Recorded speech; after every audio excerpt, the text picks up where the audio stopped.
You heard you could save big when you bundle home and auto with Progressive, so you went online to check it out. But then you saw a link for a survey about which type of bread you are. And now you're on question 17, barely scratching the surface of your bread identity. You always thought of yourself as a brioche, but are you actually more of a pumpernickel?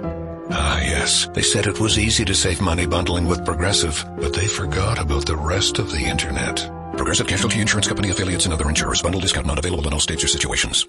What makes Fairway the most unique market in New York City? We provide the best selection, period. 60 varieties of olives, 70 custom roasted coffees, 80 selections of fresh fish. Fairway, like no other market. Visit your local Fairway today. Thank you for visiting ChristopherMedia.net.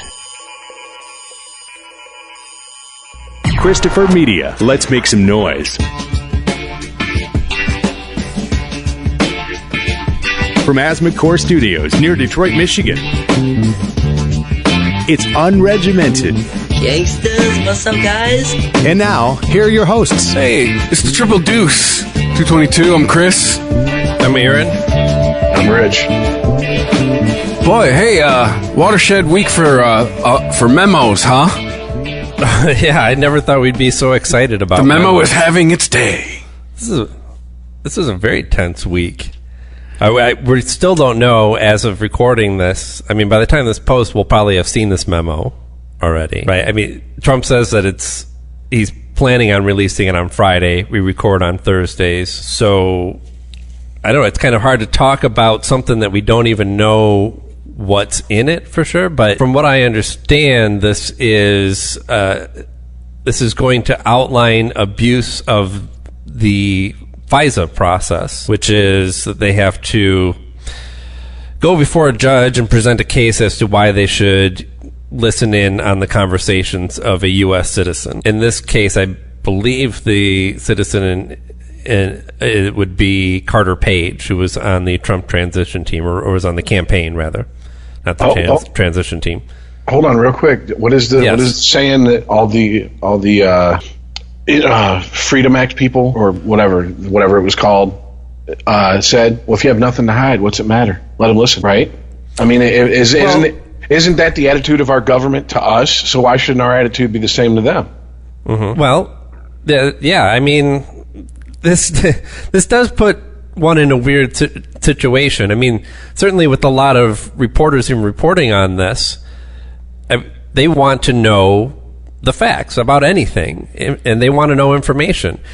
So if there's a memo out there, they're not just going to say, well, we don't want to see it. The FBI's defense of this is that revealing this will be a danger to national security because this, what I would assume, I mean, they can't say exactly why because they don't want to say what's in it, right? They can't say what the repercussions of it would be, but we could imagine that if it hinders their process of obtaining these FISA warrants, then that would hinder future investigations. That's possibly. Where I'm with Rich. Like, why don't you want it to come out?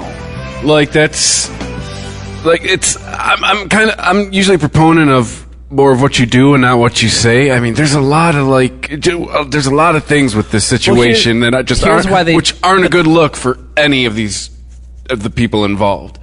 Here's some of the background on why this specific memo shouldn't be released, because it's detailing parts of a FISA warrant, and we know that this memo is 4 pages. We also know that an average I don't know what they would call this, a write-up on, something you have to present to the judge to get the warrant. These are usually 40 to 60 page documents pouring over details of why they think it's reasonable that they basically spy on somebody because they think they're doing something criminal. To just take 4 pages out of what we'd assume would normally be 40 to 60 is quite literally cherry picking, which is a form of lying.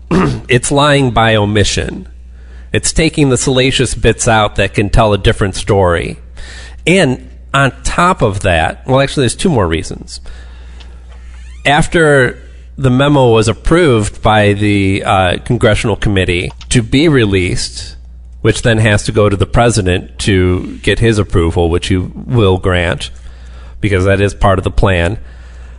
After approving this 4-page memo, the memo was then altered. And supposedly because it was being altered, it was redacting information. It wasn't like, like, hey, I'm not in this book. Let me put myself in it, like King James did. Who's to say? We don't know. Well, I mean, we that's don't know the contents. Well, of that's the what memo. I read today. Is supposedly the altering is redacting information. That's how it's being altered. Unless that was one of the senators in the room speaking on the record, then that is pure conjecture. Those are the only people those in the FBI and now the president, and probably those at the White House. There's a third reason. Because this White House came from this memo came from the White House. Devin Nunes, who worked on the transition team, who now heads up the committee to investigate the Russia probe, is presenting this memo that he has written up in conjunction with the White House. Now, he's claimed to not have any contact with the White House recently, but when asked directly if any of his staff have been working with the White House on this memo, he refused to answer. And if your idea is about transparency, well then why did the Democratic memo, a response to this Republican memo, get voted down for release? That was too dangerous for national security, but the Republican memo isn't. And here's another one. Why just 4 pages? If you want to know the whole story and you want to know the information and feel like they're hiding something there, let's get all 40 to 60 pages of this warrant out there. Let's put it all on the table. The answer to everything you just said, I can answer in 2 words. No, you can't. Yes, I can. Reasonable doubt. What does that mean? This is Trump trying to implant reasonable doubt about his boy in charge of the investigation for Russia with the people, with his base. Well, okay, but I'm responding to why we shouldn't release the memo, not what are the motives behind the memo. I'm fully aware what the motive behind this memo is, and that is to discredit the FBI, and that's plain. This is just the next step in a whole series of ways that the Republicans are fighting against. But I gotta say, this week it was not a good look that I know he'd already resigned, but the guy who was the head of the FBI who he quit, was it like 3 months early, 4 months early? That's not a good look if you're trying to shore up your credibility by retiring early? When something's going to come out that's going to put the thing that you're in charge of, is going to put your credibility in question, you're going to prematurely go, yeah, I know, I said 3-4 months from now, we're just going to go now. Well, yeah, this did happen amidst the controversy over the memo, and when we were still at the point where we didn't know if they were actually going to try and release this thing or not. That also happened on the tail end of a lot of pressure from the White House and reportedly from Trump himself. But still, to quit at that point, you can't be or pledge a loyalty oath, basically. But at that point, if you're so against this guy anyways, and he knows you're going to leave, and you have an exit date, why not sit there and be a fucking fly in the ointment for the next 3 or 4 months? Why not sit there and just be a fucking dick? Try to stymie him at every chance that you can. I just thought it was like the whole credibility of your organization's about to come into question, and you're going to go, see ya. Yeah, but Chris, you're forgetting that a lot of the times in law enforcement, once to make rank and move up through the ranks, you have to play politics. And very rarely did you get where you're at if you're at the position of anywhere near, if you can even get the head of the FBI on the phone or have an office in the same building as him, you've played the political game. So you stick your neck out a whole lot. Yeah. Exactly. You owe favors. And when people call those markers in, a lot of the times it's, you're going to fall on this sword exactly how we tell you to fall, and you're going to keep your mouth shut because we got enough dirt on you. We don't care. We'll all go down, but you'll go down hardest. And if you want to keep that pension, you want to keep those government benefits, you want to et cetera, a lot of times, man, you have people just, okay, fuck it, I'll fall on the sword. How you want me to fall on it? 10 minutes in, we're already deep stating it, huh? That's not deep state shit. That's just reality, man. I think this is one of those.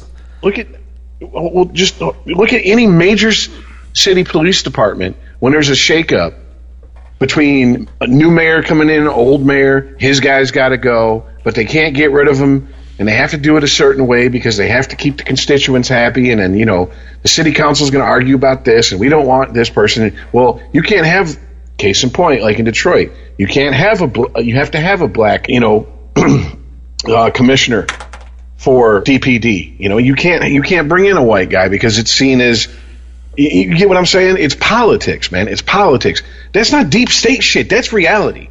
And the fact that we sit here and we even joke about the shit is starting to piss me off because it gives people an excuse to go, crazy conspiracy shit, just ignore it, dismiss it out of hand, we don't need to look at it. I mean, look at the facts of the situation. They have a memo that's how many pages, Aaron? You said 55? A warrant, an average warrant is 40 to 60. The memo that details items from the warrant is 4 pages. Okay. Look at the difference between 1964 when the Warren Commission released 26 volumes of books detailing its investigation versus the redacted, blacked out, page here, page there, page here, page there bullshit we get now. Our government used to at least give us an information dump, and if you could dig through it and play tic-tac-toe with the fucking facts, you could get somewhere close to the truth. Now they just no, you don't need to know this. It's too much for you. Trust me, I'm daddy. It's too good. It's too much for you. Those thousands of documents from the Warren Commission that you mentioned, I know that looks like transparency, but if you think about it in the time, that was really just obfuscation. I mean, no, that's what I'm getting at. That's what they used to do. You couldn't post now. If you just release a whole document, somebody posts it online, you do Control F, and you find all the juicy bits, and it's out there immediately. TLDR. With this, you're looking through. This is a tactic that lawyers use. Like I think they did this on Better Call Saul. Like, you want the files? Here you fucking go. Here's all the hard copies of the files in bankers' boxes. Now you hire 5 assistants to go through all this shit. And this is why some cases take years to unravel. But as far as the retirement of Andrew McCabe, the early retirement, I mean, this is one of those things that you can just spin either way depending on what your bias is. If your bias is that the FBI is corrupt, then you're going, well, here's proof. Look, this memo's coming out, and now Andrew McCabe is stepping down. Like, this just proves that the FBI is corrupt, like the Republicans are saying that they are. If you believe that the FBI is a noble entity, that the people in it are doing good work in investigating a corrupt president, then you see this as somebody who's just had enough. That sometimes retiring isn't quitting, it's a message on its own of, I can no longer work under these conditions. That the current administration, the White House, is looking to tear apart the FBI in order to save its own skin. And it's not, if it was a situation where this investigation would dissolve with Andrew McCabe stepping down, that might be a different situation. But he's doing it knowing full well that it's not going to stop the investigation. What could actually directly hinder the investigation is if, what's his name? The assistant, the Rod Rosenstein, that was put in place after the Keebler elf recused himself. It's rumored that, or assumed, that there's information to discredit Rod Rosenstein, which would then give Trump an excuse to fire him and then put in somebody who could then say, no, maybe we don't stop the Russia investigation entirely, but they could say things like, Trump's personal finances are off the table. You cannot look into that. They can drastically narrow the scope of this investigation. So I don't know. I mean, it's been a lot of drama because everybody's siding up. There's no middle ground on here. You're either team FBI or you're team Trump, which is kind of weird because the FBI is at least right now, and certainly traditionally, it's a very conservative organization. It's not where the left-wing nut jobs go. Apparently it is now, if you believe our president. Well, they probably also caused that train crash. Yeah. Deep state. Yeah. There's their deep state for you. I know, right? So is that the new boogeyman? Is that the new hotness with the people that are too lazy to think? Because it used to be communism. Yeah. Now it was terrorism. You had a little bit of war. You had a little bit of the oh my God, the Negroes are going to go crazy with this crack cocaine shit thrown in there for good measure. And now it's the deep state's out to get everybody. Okay, well then you know what? Fine. Are you telling? But let's just stop it for just a few minutes. Let's just be rational and logical here. People in power conspire with each other to stay in power. Quid quo. You know the word I'm trying to say. So, quid pro quo. Thank you. Too much cold medication. Okay, that may not fly in between a boss and an employee in a job, but that is how our government works. Yes. Scratch my back, I'll scratch yours. By the definition, the according to Webster definition of the word conspiracy, our entire government works on a conspiracy.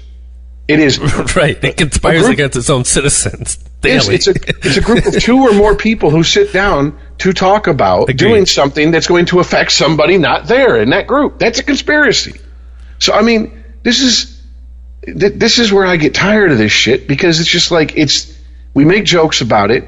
And I mean, I'm not above joking about it, but I mean, it's become fake news now. And now people who are too dumb to think for themselves, which is quite a lot when you get them all together under whatever banner, whether it be Breitbart or Fox News or MSNBC, they just cling to it. Mm-hmm. Well, you also have to ask the question too: if you're going to believe that the FBI has something to hide here, you have to ask the question: is it ever appropriate for the FBI to hide the way it does its investigations to its own citizenry?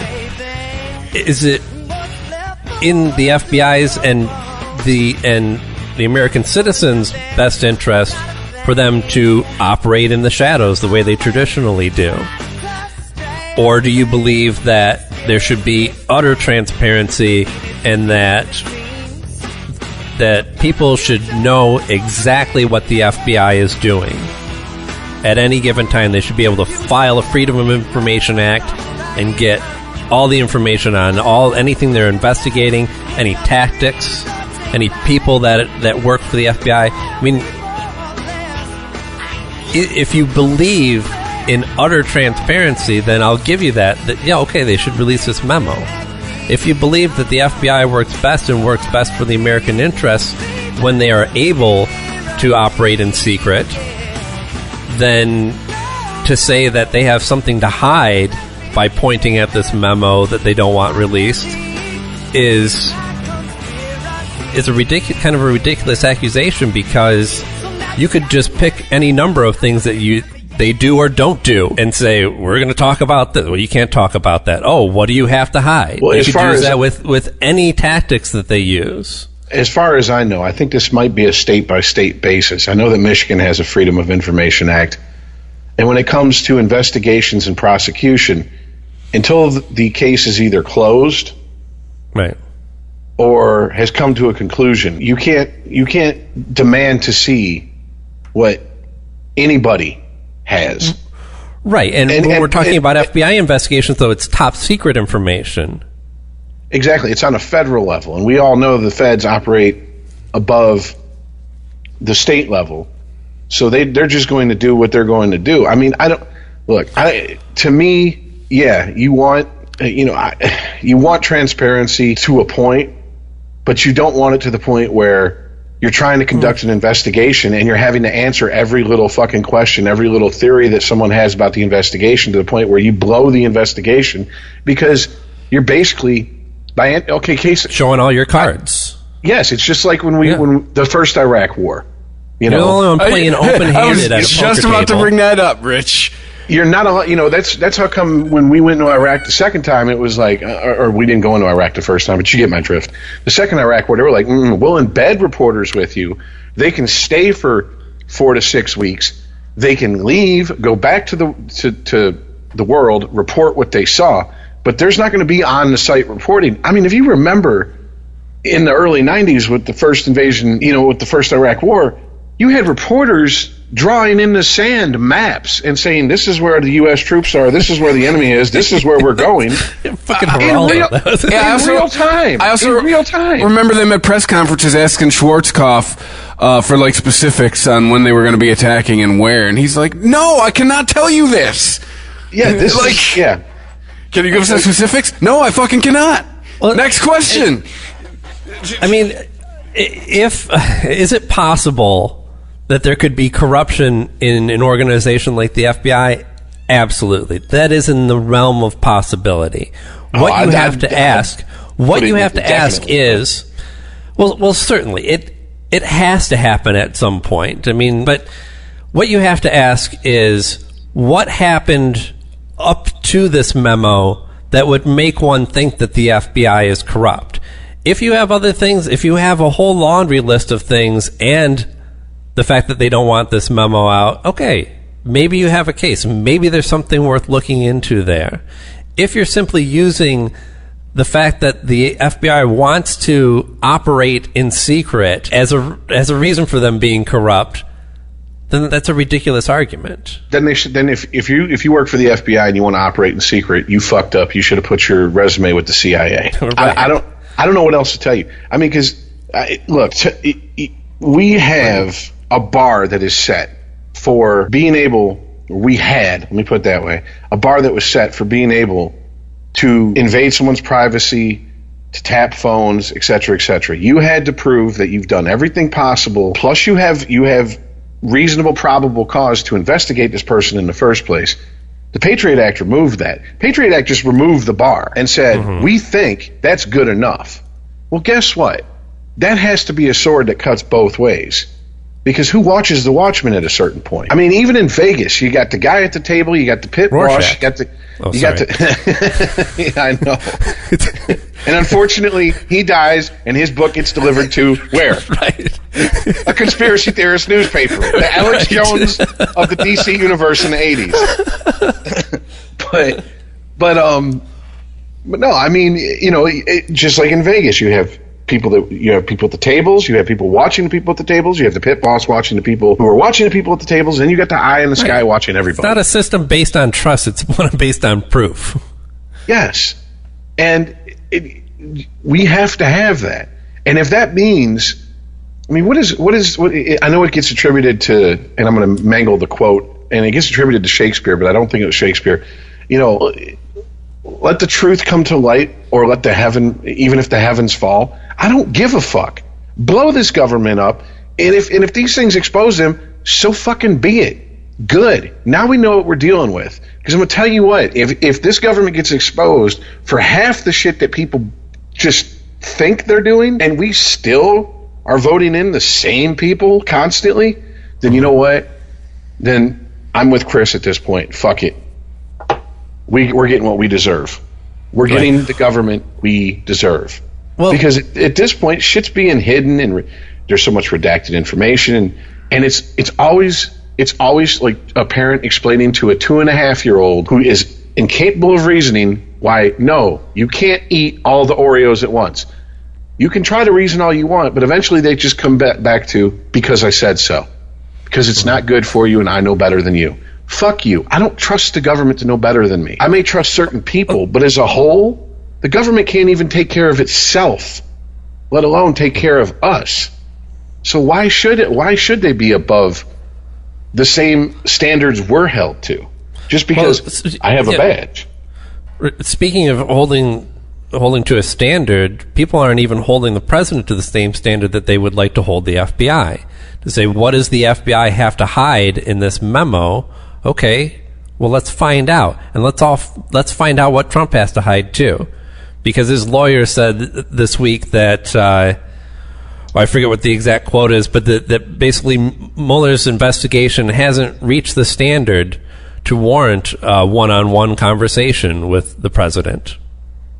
That he hasn't shown any proof enough that says that I don't even know how to end that. I mean, it seems like the president works for us. If we want him to be interviewed, it should just be a given that he has to. But who knows? Well, no, that's something that I think we've lost focus on. Mm-hmm. We've never had it in my lifetime. These are our servants. It's not the other way around. Right. We got into a brief conversation when I was together with my immediate family for my dad's birthday recently. And right before I had to split, politics came up. And there's a lot, but Dad's a lifelong Republican, and I haven't talked to him directly about this, but he was like, nobody there was towing the line for Trump. Like, my dad seemed suspicious. He's like, well, we'll see how this all plays out. If he's dirty, then he's got to go. But there was a lot of talk about, not wanting to necessarily slag Trump because he is the president, whereas you may not respect the person, but you have to respect the office. And I said, no, that's kind of the attitude that got us into this situation in the first place.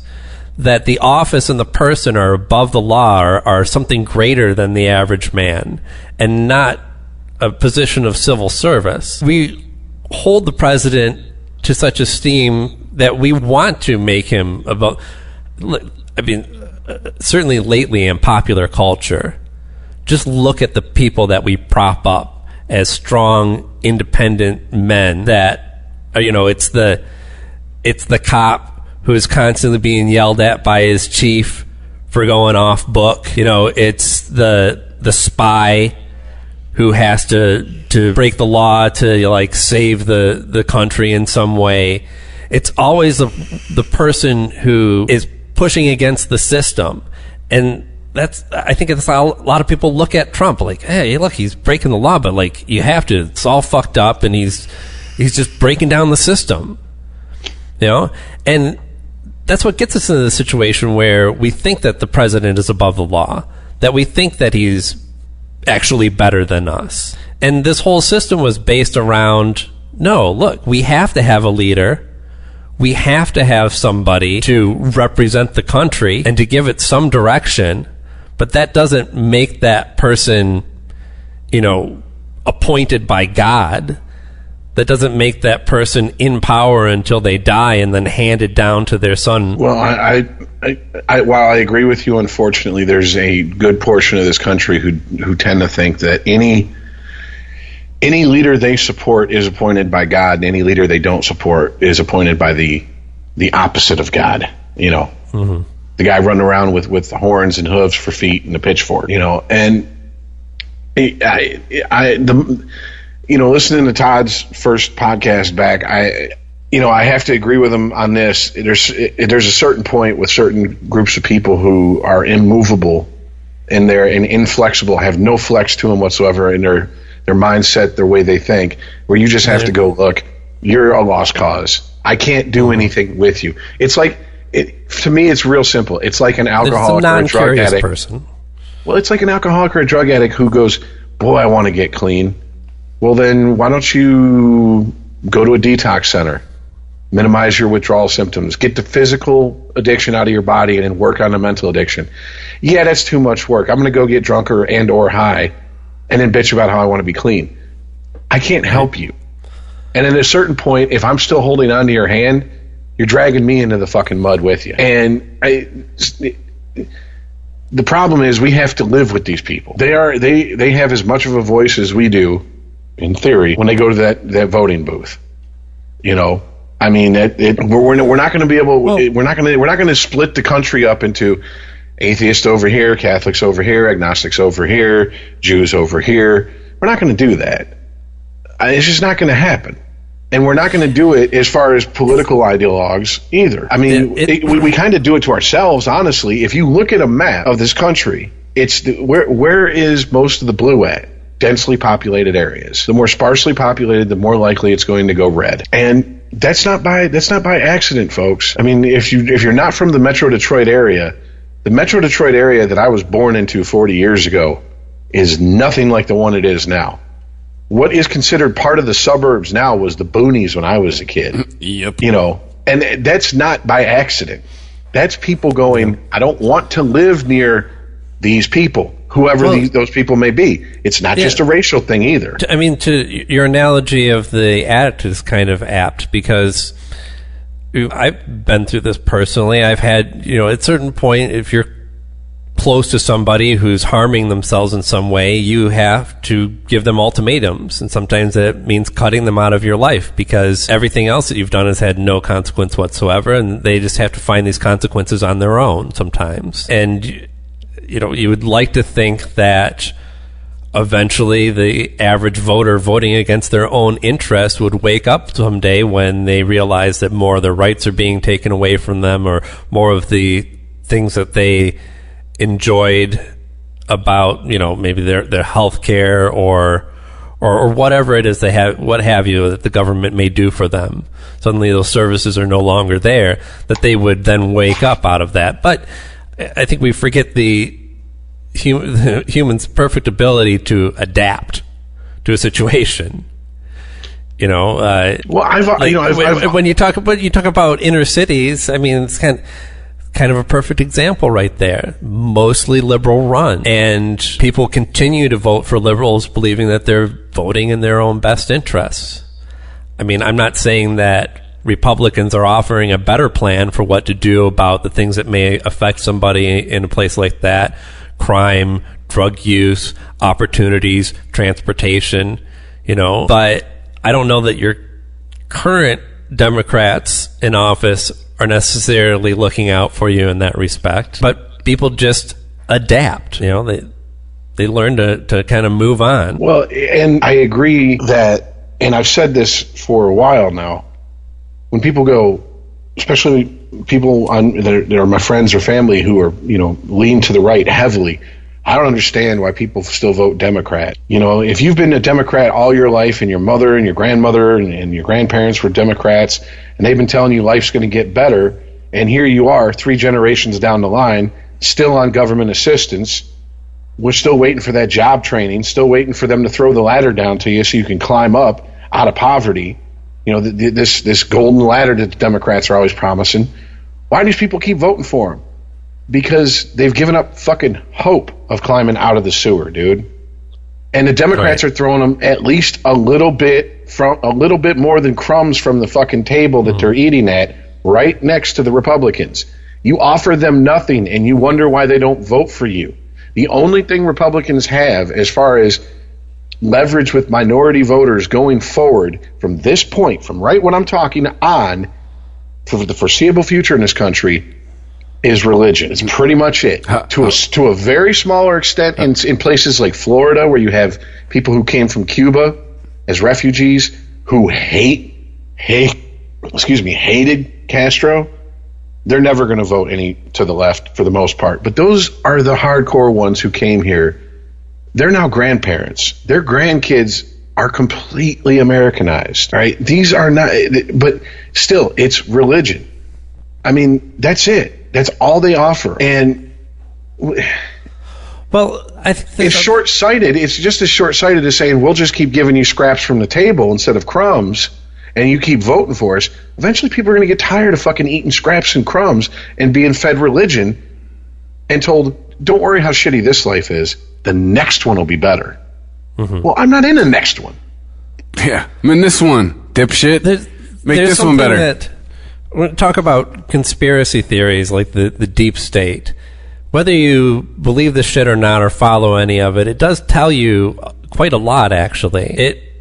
It tells you what a group of people's concerns are. Like a liberal conspiracy theory, a traditional one, would be about, you know, government accruing power and people controlling money and stuff like that.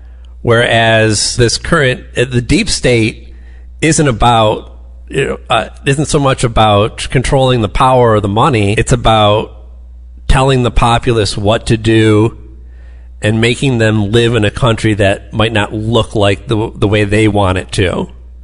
You know, telling them that they have to accept certain changes in the world, and they have to accept that that America is multicultural and will continue to be so. And yeah, I don't know. I mean, I think they also, the conspiracy theories that catch on help drive the narrative for the politicians too. Because what do the Democrats, I should call them the Democants,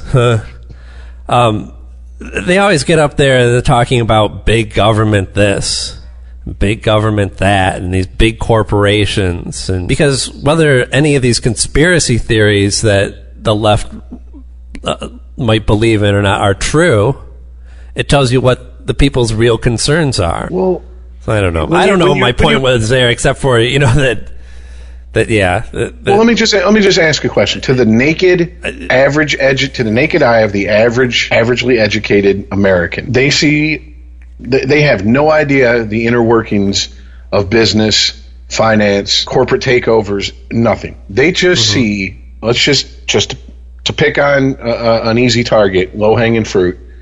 They see Disney buying up everything, and it's not necessarily even everything that we should worry about Disney buying up. It's just, wait a minute, Disney's going to buy Fox Studios? Well, Fox Studios always used to be its own movie studio, and Disney's going to buy up Marvel? Well, wait a minute, Marvel was always its own thing, and blah, blah, blah. And they see all this, and they start to get paranoid. I mean, wouldn't you get a little bit paranoid if there was, I don't know, let's say a Walmart talking about it wants to move into your neighborhood, and every house is being sold to a company that Walmart owns, and your house is 4 doors down from it, now 3 doors down from it, now 2 doors down from it, and you're like, well, wait a minute. To the naked eye, that looks like, oh shit, I'm next. That paranoia kicks in. That's where the conspiracy theories come from, and I think a lot of them come from people it's our nature to look at things and try to find a pattern in them. I'm very guilty of that, and I have to check myself constantly on it. That's why I say all the time when I start talking about this shit, let's go to fantasy land, because maybe I'm connecting dots that shouldn't be connected. But, I mean, can you blame us? And on top of that, we know that our government isn't above lying to us, and we damn well know corporations don't act in our best interest. So give me a reason not to fucking question the authenticity of your statements, your well-crafted statements that have been revised and rewrote at least a dozen times before you present it to us. I mean, there's a certain point where to not question anything is just as bad as questioning everything and doubting everything, because it's just, it closes you. Two extremes, they both end up in the same spot. Your mind's closed off. I don't give a fuck what goes on in the government. Can I turn on my football every Sunday? Right. Do I got March Madness? Do I got baseball in the summer? That's all the fuck I need. No, I don't watch football because it's a conspiracy from, blah, blah, blah, blah, blah, blah, blah. And it's modern day slavery. And I mean, it's once again. That's go ahead. I'm sorry. Sorry. That's what drives me nuts about this Russia investigation. Like, there's in the ways that Trump and the White House have gone out of their way to obstruct this investigation are so obvious. But the fact that this memo was written up by Devin Nunes, who was on the Trump transition team. This is like if you were being tried for a crime and you put your mother on the stand as a character witness, right? Somebody who has a vested interest in the person accused and in the investigation. But because it's not Trump's son, because it's not somebody who is currently in the White House, there's just enough separation that is completely obvious to anybody, I think, who's paying attention what's really going on here. But because, you can just brush it off as, well, like, who could pay attention to all this shit anyways, that it's just thrown out there as like, well, there must be something to this. Look, this memo didn't come from nowhere. No, it didn't come directly from Trump, but you can so easily connect the dots of where it came from if you just care to pay attention. This guy has been succeeding in the business world for like 40 years. I'm telling you, he's good at doing shady shit and not getting caught. This is all going to lead to inconclusive. No, he's good at doing shady shit and not having to answer for it. Yeah, but covering his tracks good enough to where... I don't think he has. To where... Let me finish. Good enough to where... we're back to the phrase reasonable doubt. Good enough to where the focus... to where he can shift the focus off of him and onto something else. Like, if he has proven anything to us, he is a master of fucking that. Well, I think that... But this investigation... He's like the world's greatest hockey goalie. Only... It's metaphorically. not about what the investigation is going to prove. It's about what people are going to believe. He doesn't... It's all about, dude, and maybe I watch too many fucking, lawyer shows with my girlfriend. But he's doing...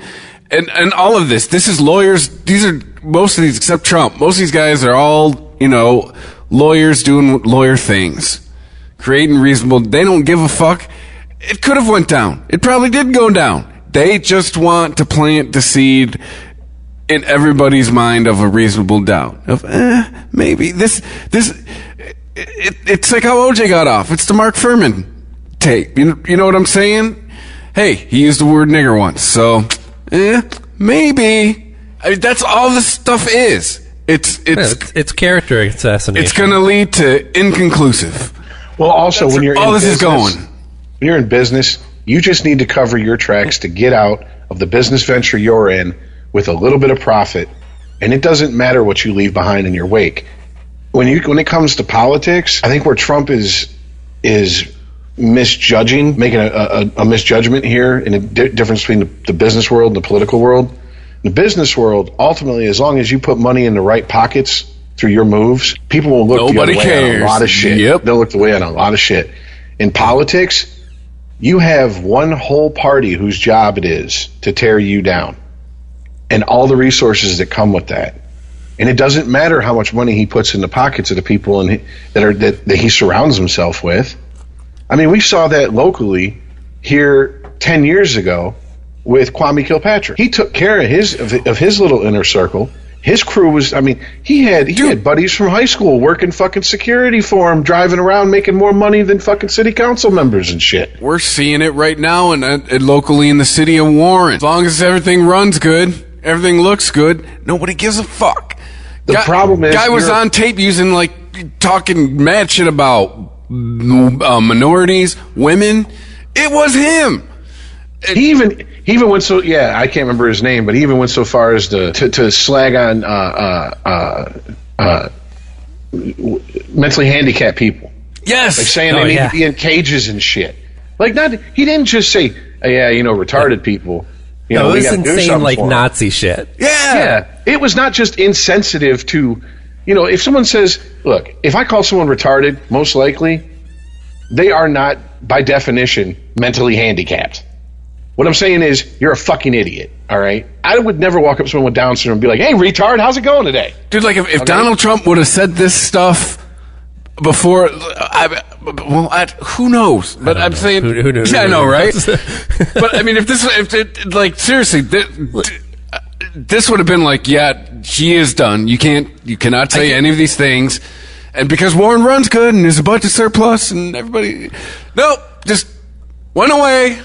I can only half agree with your assessment of the investigation, but I guess it doesn't really make a difference in the end anyway, because I think the investigation is going to be conclusive.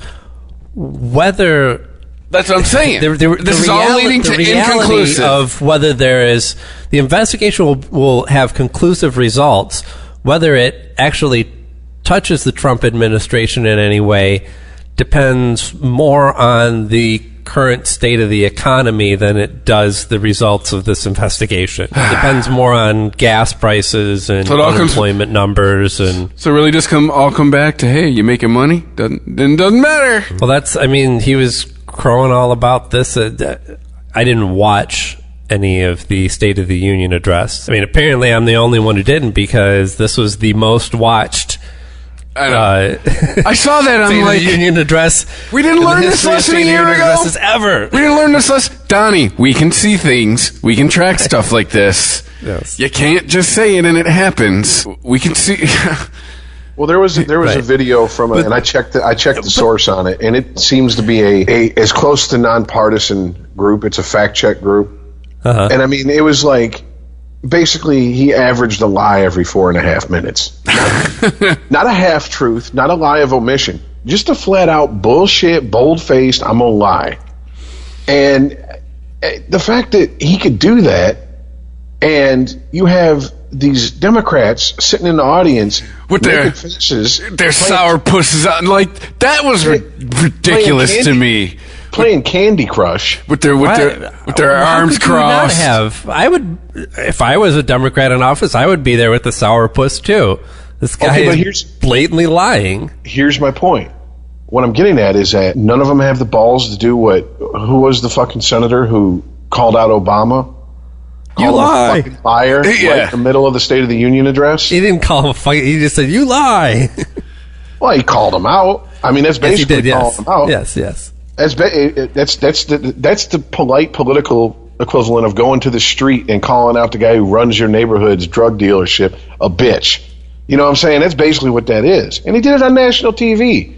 And the Democrats got, oh, that's horrible. How dare he? Well, you know what? Maybe if you didn't just sit there like someone just stuck a fist up your asshole and finger fucking your phone and yelled out, that's bullshit, or that's a lie, or whatever, and then had the hundreds and thousands of people that work for you watching him in real time get a rebuttal to his statement, air it, because they do. You get the minority party gets a chance to get up there and say their piece. That's why we know who Bobby Jindal was. All right? Why they didn't do that and come out swinging just shows me that the Democrats are still playing T-ball. This motherfucker's up there playing pro baseball. They think he's gonna throw them a fucking batting practice fastball right down the center of the plate in their wheelhouse. He's not.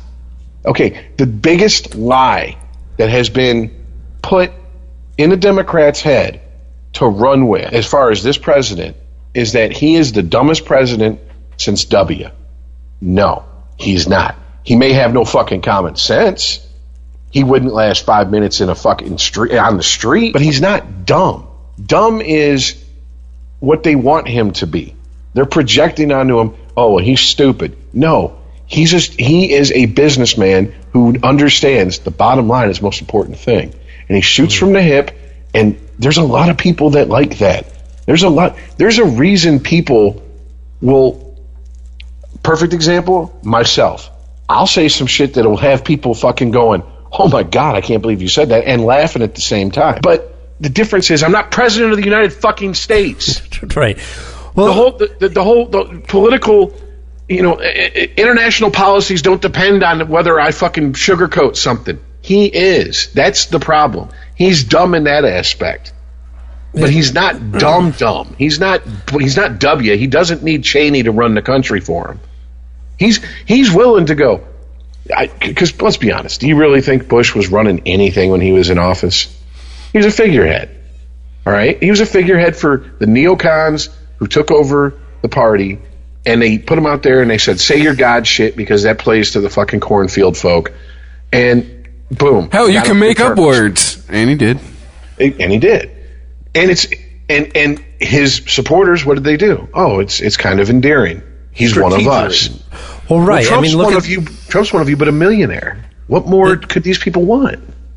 Trump lies about, he makes a lot of, not all of the lies in his State of the Union address were just complete lies. Most of them were exaggerations. But even when he directly lies about provable things like crowd size and attendance and whatnot, people, it's not even that they're forgiving of the lie, they just completely pass over it, like, oh, look at this, liberals are so triggered. Look at, like, he claims that he has the most watched State of the Union address ever, so the story goes out that shows that in fact that he had one of the least watched, and all the Trump supporters go, oh, look at this, they're all concerned about how many people watch the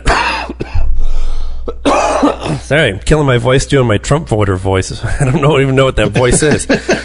And Deep State. Right. Getting to you. The liberals are all triggered about what Trump says about about how many people watch the State of the Union. Look at these snowflakes. It's ridiculous. It doesn't help when CNN has an article titled, "From Today, Donald Trump lied about his State of the Union ratings. Why?" Now, let me say, the why is... Does anybody not know? Okay, but hold on a sec. This is CNN politics. This is from their website, CNN.com. The why is spelled this way. WHY question mark. Why?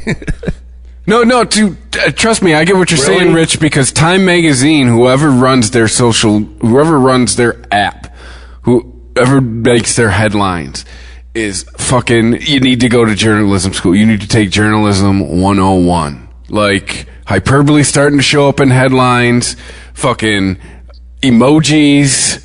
No, I get it. We're back to an institution whose credibility has been under attack recently, and they haven't been, a lot of things like that aren't helping. Well, look, save those type of headlines for the BuzzFeed, Jezebel, even Young Turks type of even of USA media. Today too. I'm trying to find some hyperbolic ones while you talk. But I mean, sorry. save that for them. Act like you've been. God damn it! Act like you fucking went to journalism. Like you got a degree in journalism. Where the fuck is just? Can we get someone with half of the integrity and common sense of an Edward R. Murrow these days? No. Can we? Nope. Or is it too far gone? Are we just too far gone? Where we wouldn't even listen to him. Dude, that ship has sailed, and one word for you guys. It's 2 weeks ago. Shithole. Which, but by the way, Adam Carolla made a great point a couple days ago. Aaron, did you hear that story about a DJ in Boston calling Tom Brady's daughter a pissant? Yeah. But yeah, it was going around, and people are censoring pissant, and Adam Carolla's like, aren't we 2 weeks out of, like, everyone saying shithole 128 times for 3 days? On top of that, but we're censoring pissant. You had a story that just aired about some kid that went to school with a Marine t-shirt, with a t-shirt that said Marines, and his teacher gave this big long speech about how the military, is full of idiots and people that couldn't cut it in the real world, and et cetera, and they're not great, wonderful, elite thinkers like his high school teaching ass is. And Ashley Banfield got on there and gave a rebuttal to it. And she's using the word shit in her rebuttal. And I'm like, oh, wait a minute. So did we enter the South Park episode where shit has become acceptable to say on TV now? Like, is it just now it's just because of shithole? I mean, they can't make up their mind. They don't, okay, we're going to, pissant, can't say that. But we can get out there and say shit. And in part of the teacher's speech, he said bullshit, I think 3 or 4 separate times. And they didn't bleep that. They bleeped out other cuss words. But I'm just like, the media, man, we get the media we fucking deserve at this point. Anytime I start hearing Trump talk about the media and I go look it up, I hear the Three Stooges theme start going in my head, man. It's nonsense anymore. I don't even know where to go for hard-hitting facts outside of Reuters and the AP. And most people don't even... Jesus Christ, I got them both on my feed. Do you know how many responses their stories get on average? Like 20, 25 from what I can see. Yeah. Let fucking someone from Breitbart, any of the other more politically extreme places post something. Hundreds, if not thousands, of responses, and that tells you everything you need to know. Dude, we do Most a people podcast. Don't want media. Well, right. I mean, we do a podcast regularly, AP. Rich, with somebody who doesn't want facts getting in the way of shit he's trying to tell us. Reuters and AP those are organizations that are read by people who read news stories, whereas a lot of Breitbart and I don't know what the comparable left-wing organization would be. Let's just say MSNBC. A lot of this is for people who read and retweet headlines. It doesn't even matter what the body of the story is. It's all broken down into fucking each sentence is its own paragraph, so it's like an easy reader book, and it's not spell checked. And who gives a fuck anyways? Because it says everything you need to know in the headline. Trump is an idiot, or he lied about something. Let me just retweet that. Well, I remember when we were in specs, what was, Chris, please remind me if I'm incorrect here. I think when we were in specs and Dick Kernan was talking to us about the reading level that most news is written at, in 1999 was somewhere around 5th or 6th grade. Yeah, 5th grade. It's even lower now. Oh, yeah. And by the way, Dick Kernan, who, if you didn't like him as a teacher, the motherfucker's resume and the fact that he has balls big enough to come in a dump truck because he reached a point in his life he didn't give a shit. He was going to tell you the truth, whether you wanted to hear it or not. Pointed out that when he was growing up, it was at least high school level the news was written at. And he's like, it's only going to get worse exponentially from here on out. The more the internet grows, the more you're going to see the rise of amateur journalism. And with amateur journalism comes amateur tactics to journalism. Mm-hmm. And I don't think even as dire of a prediction as he made, I don't think he predicted it being as bad as this, as early as this. I mean, he was telling us about the end of terrestrial radio, about the end of newspapers, about the end of traditional news media in 99. And he was talking like, maybe in your lifetimes you'll see it. Well, if we all live to be the average American age for the average American male, we've already seen it. How much worse is it going to be before we fucking cash in the ticket? We're going to see the death of the newspaper. We will see it before we stop sucking oxygen. Oh, how do you mean? I mean, the death of print? I mean, that's the daily inevitable, but that doesn't mean that that doesn't do anything to the information. No, I'm saying we'll see the death of a physical newspaper that you can pick up. Yeah, but what does that mean? That means nothing. The problem I see with that, though, and I get where you're coming from, Aaron, is takes it out of the hands of the common man. No, it doesn't. No, wait, it doesn't change. The Wall Street Journal prints less papers and gets more clicks online. They have to figure out how to monetize it differently. It doesn't change who's actually making the news. But not everybody can afford a computer or a device. No. I'm just playing devil's advocate here. Do you know what I'm saying? Okay. Chris has passed over into contrarian Chris territory. Yes. Is water wet? You can't be wet unless you're in water, so technically water isn't wet. And it's like, I'm not high enough for this conversation right now. The water's not wet. You are. Yeah, exactly. Exactly. But I'm also parroting the climate that's out there. Well, not everybody is privileged enough to be able to afford that. Okay, but didn't Obama take care of that? The problem isn't the institution. The problem is the people consuming it. This downgrading of the quality of information that we're getting is happening alongside escalating average IQs for the human race, right? We are getting smarter. What we are also doing is getting much lazier. So we're not using that brain power to have critical thinking when we read the news. We're not having curious minds when we read the news. We just want to read about tragedies and things that confirm our own biases already. That's just laziness. It's laziness. It's laziness in that aspect. It's just like we all have these friends. You have friends that won't spend 3 hours online looking for a job, but will spend all day looking for a bag of weed. Right. Yeah. They're not lazy. Or all day playing fucking World of Warcraft. They're already on the computer. You get what I'm saying? Right. They will put the energy into something that they want. And what's the excuse, though? It's about what? Oh, I don't have time for that. Really? Like, we're not fucking farmers, bitch. Like, everybody's got time. I don't care how many hours you fucking work. You've got some time where you're doing something that is less important than what you claim to, I would really love to work out, but who has the time for that? No, you don't have the will to make it a priority. You have the time. I have a friend who has no wife, no kids, a 9-to-5 job, and always is talking about, man, I'm so busy. With what? No, you're not. Yeah, with what? I managed to have a job, a girlfriend, do like 4 podcasts a week, keep the infrastructure of the podcast network running. I think we're all guilty of saying I don't have time for something, but what we're really saying is that is not a top priority for me to make the time. Well, there's also a lot of other. Once again, this is an issue that there's a lot of layers to and moving parts to, that it's easy just to look at one thing and go, this is it. They don't want to put the time into looking for a job. They want to put the time into looking for a bag of weed.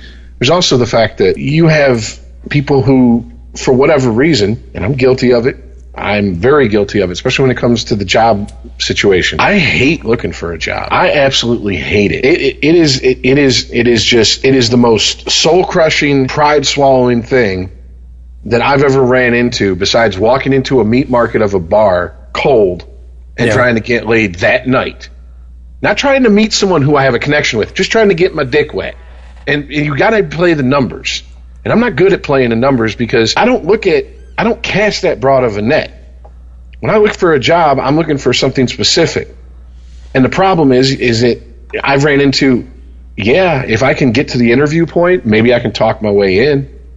Yeah. But I don't have the pieces of paper to get to the interview point, and a lot of these people that I'm competing with do. And so what happens is I end up taking lesser jobs and having to work my way up to where these people got hired and were incompetent. It took me 3 years to work my way up to be competent at their job. That's why I've trained managers who I've ended up working for at the end of their training period. Dude, I'm in a job where the average age of people who start is like 15 years younger than me because they get hired right out of business college.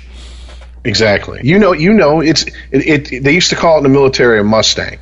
You came in as an enlisted man, you worked your way up through the ranks, you became an NCO, a senior NCO, then you applied for OCS, Officer Candidate School. And the old way of thinking in the military, I can't speak to the new way, I'm going by Vietnam and older era, was that most enlisted men would rather have a Mustang of an officer who worked his way up, than an officer who just finished 4 years of college and he's, a second lieutenant, and now he's fucking barking orders at a master sergeant who's got 18 years in, and 15 of them have combat experience, and this guy who has only ever seen combat on paper is going to tell him what they're going to do. That leads to issues, and that's what chain of command is, not just a military thing.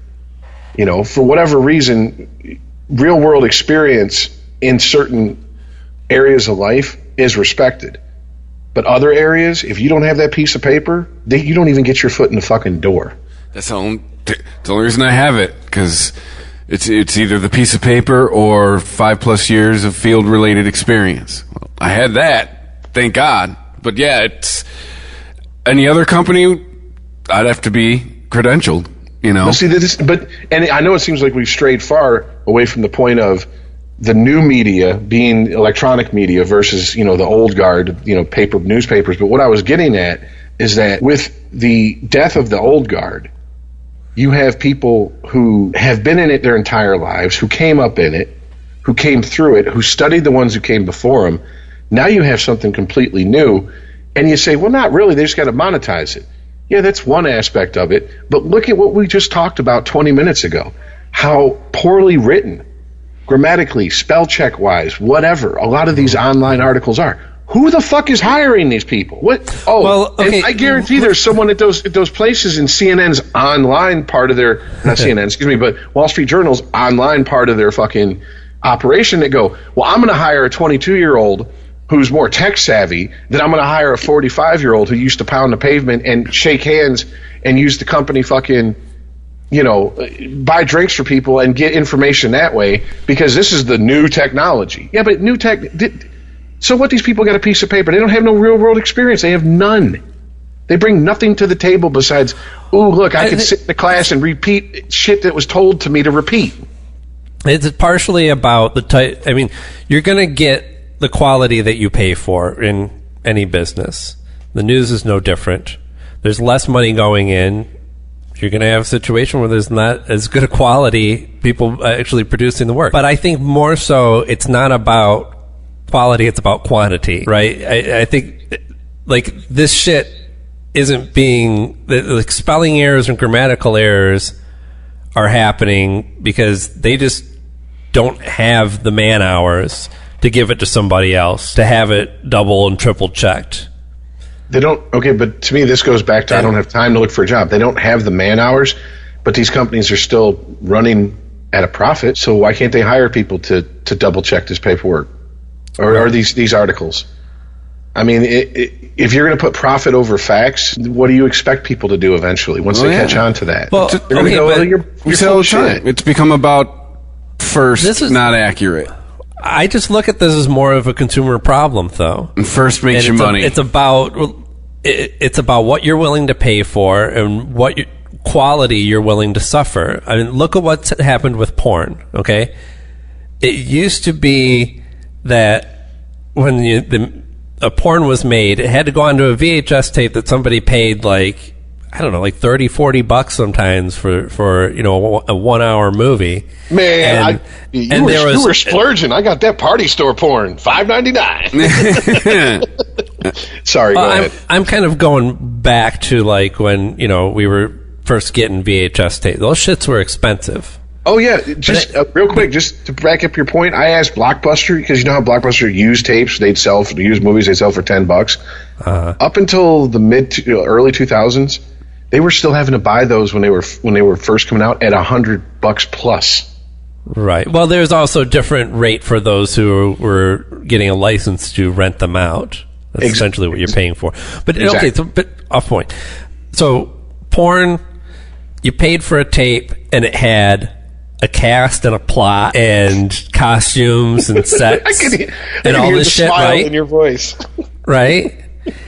And then eventually we were like, yeah, but let's just get right to the part where the people are fucking. I don't even care if the lighting's good. There doesn't have to be any plot. And the plot is somebody comes. That's the plot. I'm okay with not paying for that, right? If I was paying for it, I'd want a whole movie with the plot and everything. But this is just free, and this is good enough, and that's fine. That does the job. And, look, there's nothing wrong with that. But if you're going to complain about the quality of porn, then, how much are you actually paying for the porn that you consume? If you're going to complain about the news, how much are you actually paying for that news? Well, once again, that goes back to... So you have to pay for it? We got to pay for good news now? See, I'm not trying to live in that world. I'm not trying to sit on a high horse and look down, because I'm not paying for news. If I got to pay for accuracy, I'm leaving. Most people are not. It's almost like there's just a small percentage of the population that are like benefactors. It's like they're all working on the NPR model now. You get a few thousand people to get together and pay enough for this to keep it going because they believe in it. So, I'm with you. Isn't that what Patreon and podcasts and everything else, how they run, basically? Ideally? Absolutely they do. And crowdfunding has become a great way for people to get their message out there. But who knows? I mean, maybe there is maybe the actual dying of physical print media would do something to, because when you're putting it on a level where you have independent reporters just working on blogs and Twitter accounts and Facebook and whatnot, yeah. I think we're a little too fast and loose with the phrase reporter though nowadays, because a lot of times it's people writing opinion pieces and they're calling themselves reporters. At least amateurly. Like, just because you wrote an essay about your opinion on a news story doesn't make you a reporter. I mean, it's in the name, reporter. No, but I don't know what specific examples you're thinking of here. I haven't seen. Your opinion pieces come from the editors, not the reporters. And if somebody has a blog, well, then that's just all opinion, right? I mean, it's like when I watch Rachel Maddow's show, I'm watching it to get her opinion. Yes. I'm not looking at her as a reporter of the news. She's collating the news, telling me what her spin on it is, and that's what I'm looking for. I don't necessarily... I don't know. But see, there's a difference between someone like you who goes, if I want just facts, who, what, where, when, why, how, etc., I go to these news sources. And then there's people who go, well, if I want facts, I go to Bill Maher. If I want facts, I go to Bill O'Reilly. Right. Yeah. You're not getting facts. You're getting opinion. And the fact that you don't know the difference between the two is an issue. And that is, to me, that is how do we reconcile that with the new type of media that we're right at the spearhead of? Guys, in 100 years, they're going to have this figured out way better than we ever will. We are telepathy. Neil Armstrong, Buzz Aldrin, first steps on the fucking moon. I mean, that's all there is to it. The internet, in our time, it's went from our idea of the Wild West, not the reality of what it was, but the Hollywood version of it that we all think of, to just a little bit more civilized. Now you don't go to Napster and download everything for free. You got to kind of, I go through a Tor site, and then I go on Torrent, and then I got a VPN and all this shit, and then I get what I want. But I'm not really, you're still doing the same thing. You're breaking the fucking law. You're just doing it, covering your ass a little bit better. We've become a little bit more savvy. That's it. We're going to be playing a constant game of catch up here. It's the people who want to break new ground, and the ground they break and the world that opens up in front of them, the people that rush in behind them, grab everything they can, and then here come the corporations playing keep up to those people. I mean, if you want to see how some amazing trolling goes down, that the mainstream media gets I mean, they just take the bait. I mean, hook, line, and sinker. Go to 4chan. Look for a 4chan thread that's got a lot of fucking posts on it. If it says CP, get away from it. If it says trap, get away from it. But if it says something about like, let's troll people X with, this, you can watch it happen in real time. You can watch people, hey, I got this meme, and then they go to various social medias, they spread it. Within a day or two, it goes viral. Boom. Next thing you know, there's a mention of it someplace on some online media magazine, and then the mainstream news has to pick it up because, like Chris, like you said, we've been victims of it many times ourselves on Sporgy.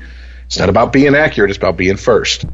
We'll get hey, breaking news, and we'll read it on the air, and then we go back, and then 2 days later, when it doesn't happen, there's no retraction, there's no oops, our bad.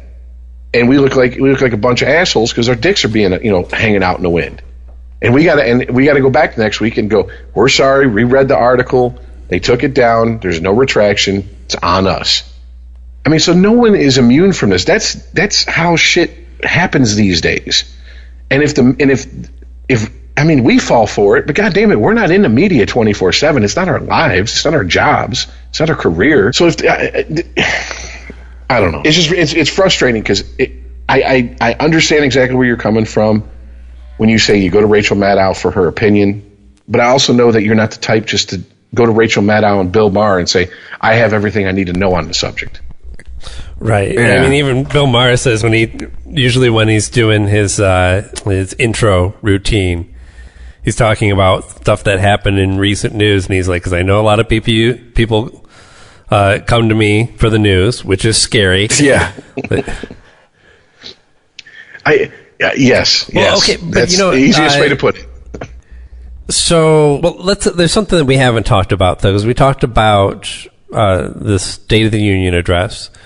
We haven't talked about the response to the State of the Union address. And this doesn't necessarily instill a lot of confidence in a strong Democratic Party that can defeat Trump. If their prime response is done by fucking drooling inbred ginger freak has just this rambling delivery of nonsense that I have no idea why this person was picked other than they have the name Kennedy and they're like, hey, people still remember Kennedys, right?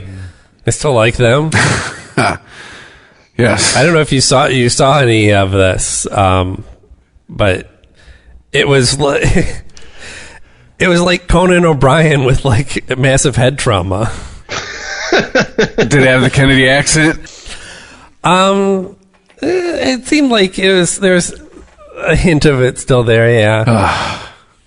But he didn't put an R on the end of everything. Just reading, I was bored at work today, and yeah, just reading the news all day, like, if this is any indicator for November, just settle into Trump, everybody, because he ain't gonna go anywhere. Because Congress ain't gonna go anywhere. The balance ain't gonna shift.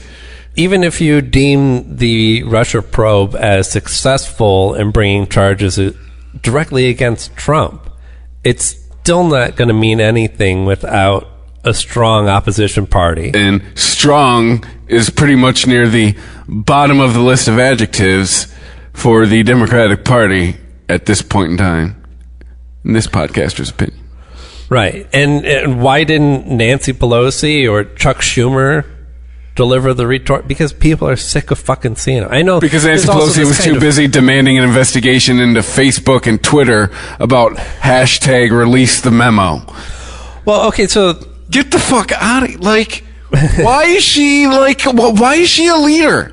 Like, she does nothing but things that don't solve anything. I don't get it. I guess, I mean, if you don't think that Facebook is a problem, how is demanding an investigation going to change what happened? It happened. But Facebook, Twitter, did it fix it? Went before Congress and talked about the part that they had to play in the last election and in disseminating information from Russia. Half of this shit is bots. So if unless you're gonna outlaw bots, it's always going to be a problem. Right. I don't know what the solution is, but I think the point was more that Facebook likes to talk about how it's going to do something to change to try and it's a business. That's what everyone doesn't seem to realize. Mark Zuckerberg, at the end of the day, likes wearing his hoodie every day because it means he's fucking rich. All right?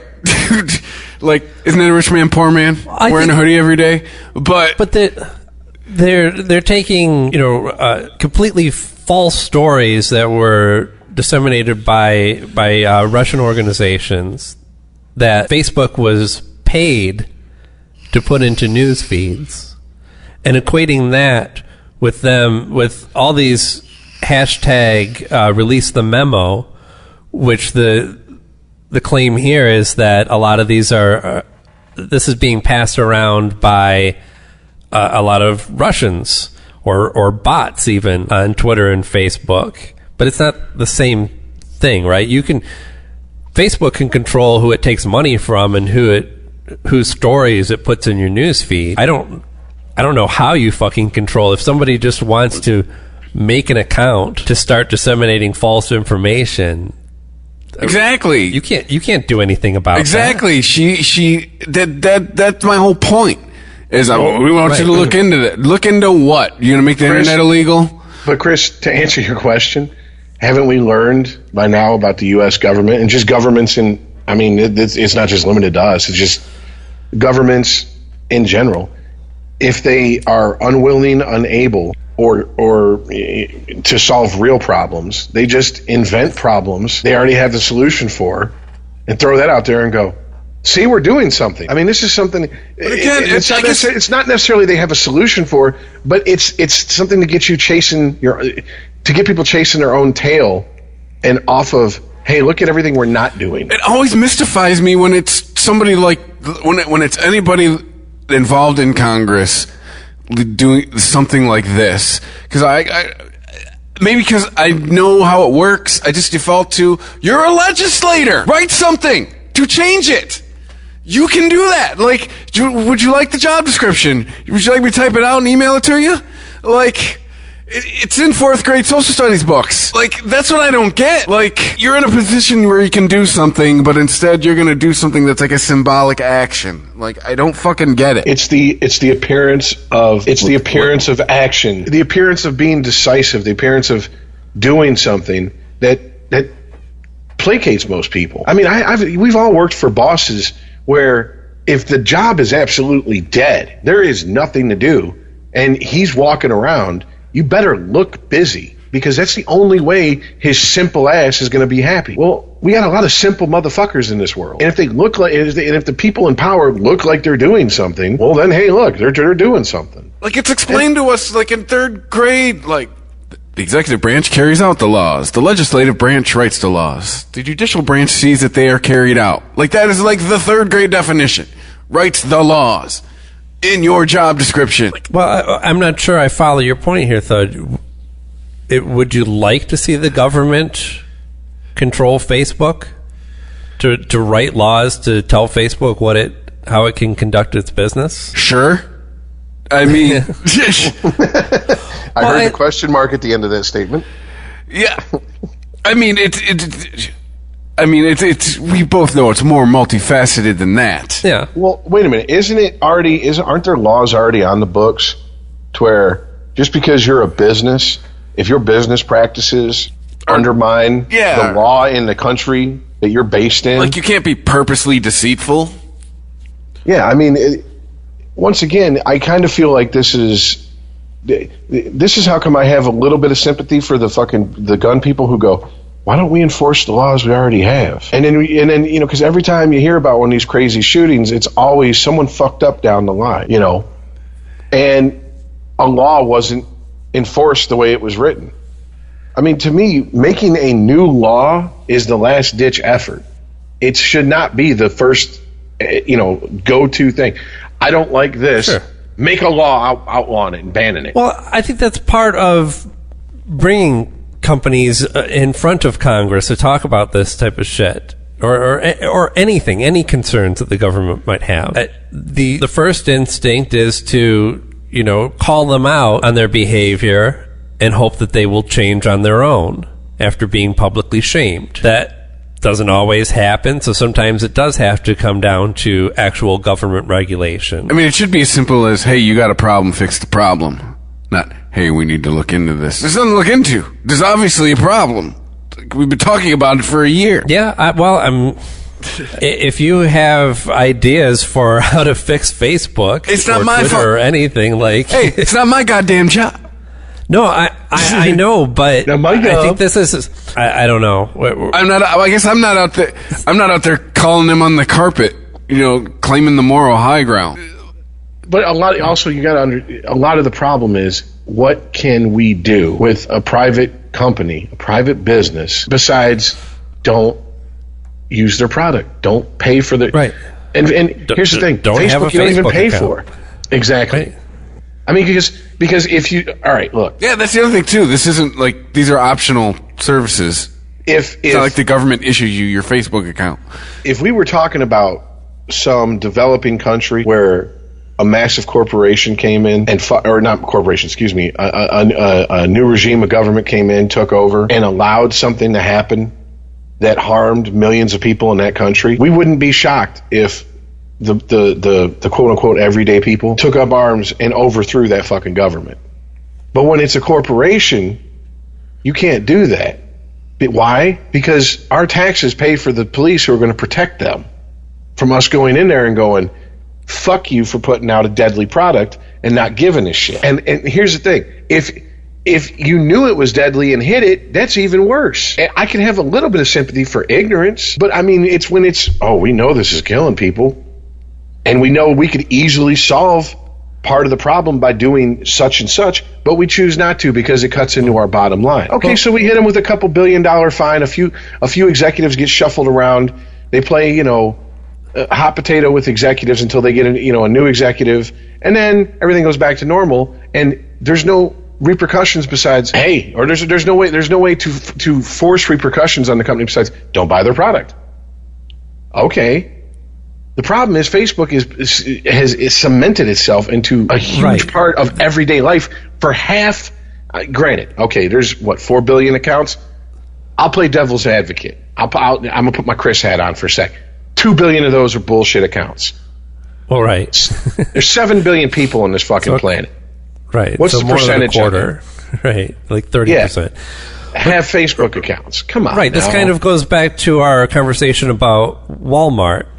How not everybody just has the option to not shop at Walmart. And when you get to the level of Facebook where you are everywhere, basically, I mean, I think sure, it is an optional thing. You don't need to be on Facebook. You don't need to be on social media. But when that's where people are communicating and you're closed off from that, maybe you are missing out on opportunities. Maybe this is like if you want to be a businessman, right? So you take up golf You don't like golf. You don't want to be on the golf course, but that's where shit's going down. That's where the guys, the bigwigs, let their shields down for a second, and they get to know you a little bit, and you get an in or something. You have an opportunity. So, I mean, that's why it's not that cut and dry to say that. But you don't have to go to that golf course. You don't, right? And you don't have to be a businessman, and you don't have to move up. You can just be stagnant and be happy with making minimum wage and just barely scraping by and living check to check. You have options. That's perfectly okay in our society now. You just demand more money because you need it. Look, Facebook has been genius and, for lack of a better term, sinister in the way it's adapted to how its users use it. I mean, when it started, it was for college students, and they opened it up to everybody. And then people started going, hey, this is a simple and free way to advertise and get the word out about things. So they started saying, hey, look, it's amazing. We're gonna throttle who sees these posts, even if they like and follow your page. If you want everybody to see it, send us some money every month. How about that? And it's a business. It's a corporation. It's like anything else. They're there to make money. Well, and they know that they've addicted the hardcore user to it. And that's why I laughed my considerable ass off when they said, we're going to find a way to make our users use Facebook less. No, the fuck you're not. Yeah, I know, right? Suck my pink Royal Irish asshole, motherfucker. You ain't doing nothing of the sort. The fuck out my face with that nonsense. And people were like, oh. It's like General Motors going, hey, we'd like to find a way for you to drive our cars less. Yeah, bullshit. Which is funny you brought that up because Goris himself, I can't remember his first name. Come on now. Tom Goris, who has a lot of money invested in the Detroit area, pretty much said, hey, guess what? All these reasons that Amazon gave for not coming to Detroit, not even being in the top 20, it's pretty much bullshit except for the fact that we have no fucking public transportation to speak of in this fucking area. And the big three are just sitting there going, oh, it's crazy. I don't know why that is. Yeah. Because you can't have people taking public transportation where they make the cars. You have to have at least a stronghold of people who are going to constantly buy your product. That's why you drive on any Ford factory lot and it says, it used to be this. I don't know if it still is. Used to be all Ford cars get to park closest to the building. Then all American-made cars that aren't Ford. And then you're going to walk your fat ass off every day you go to work. Because if you come in here with a rice burner, you can park way the fuck over there. I mean, do you think a company that's that petty about its own product is going to go, yeah, you can tax us more so we could get some public transportation in this city, the Motor City?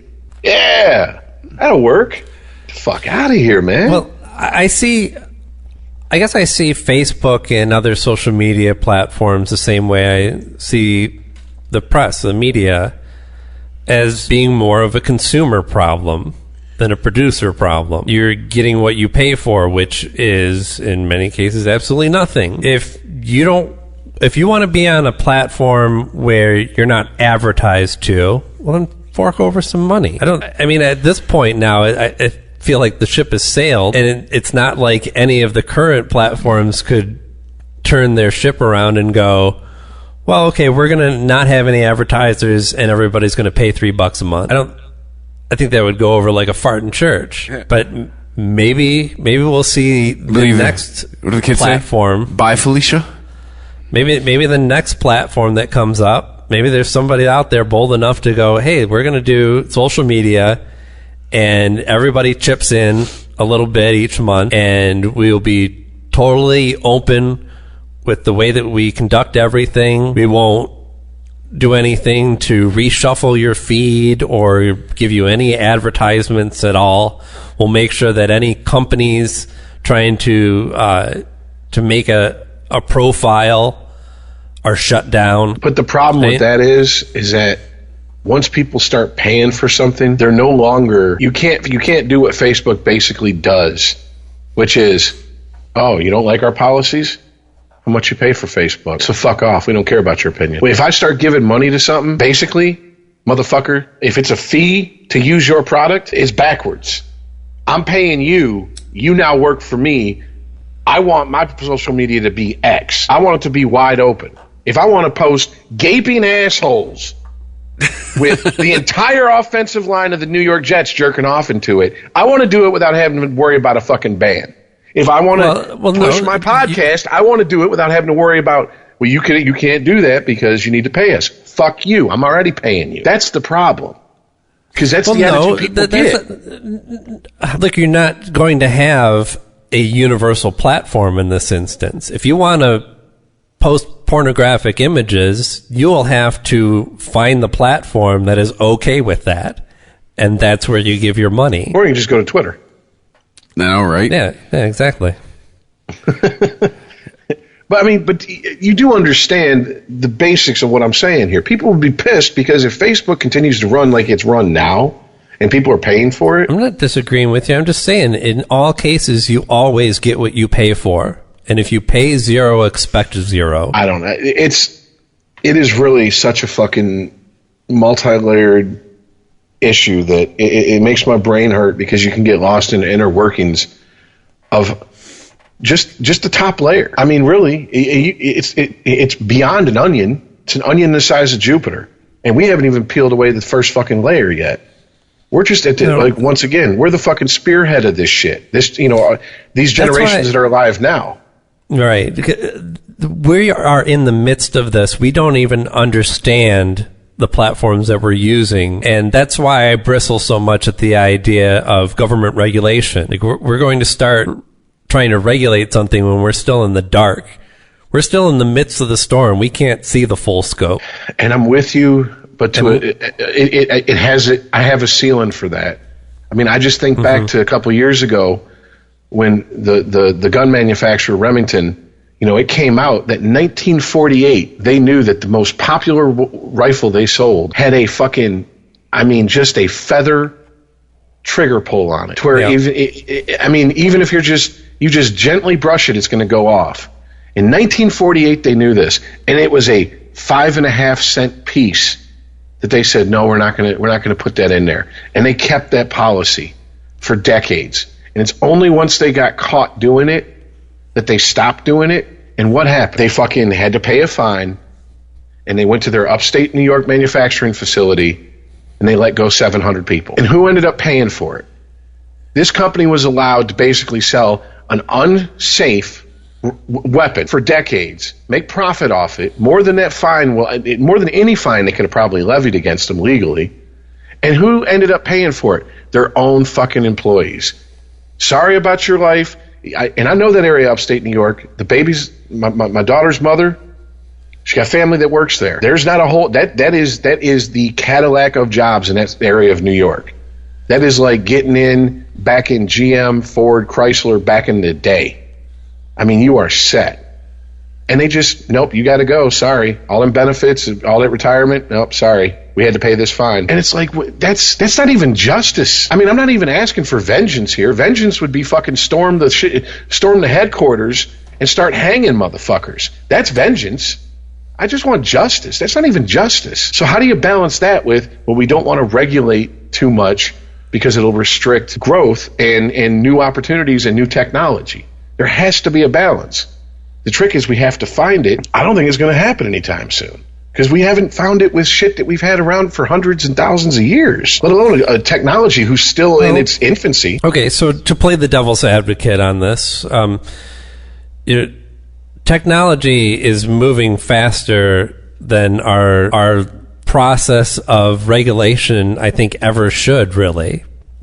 I don't know how you solve that, but the law moves slow and corrects very slowly because because it's necessary for it to do so. It shouldn't be based on a gut reaction to something. No, I agree. You cannot have microwave instant justice because you're going to have to shortcut shit and shit's going to get all fucked up. Right. And it'll chew up people and spit them out. Because if we've learned anything, about the justice system. I mean, whenever we talk about addicts who get caught up in the justice system, there's really no justice for them. Exactly what I was thinking. Yeah, there's no justice for them. It's just they find ways to keep you in the system. And if you can't pay, then the last resort is to stick you in a for-profit prison. But if you can pay for your freedom and keep paying to go to parole and to be on jams or whatever your local program is and drop every couple days and all that shit, they're more than happy to keep you on that indefinitely. And they will find a reason too.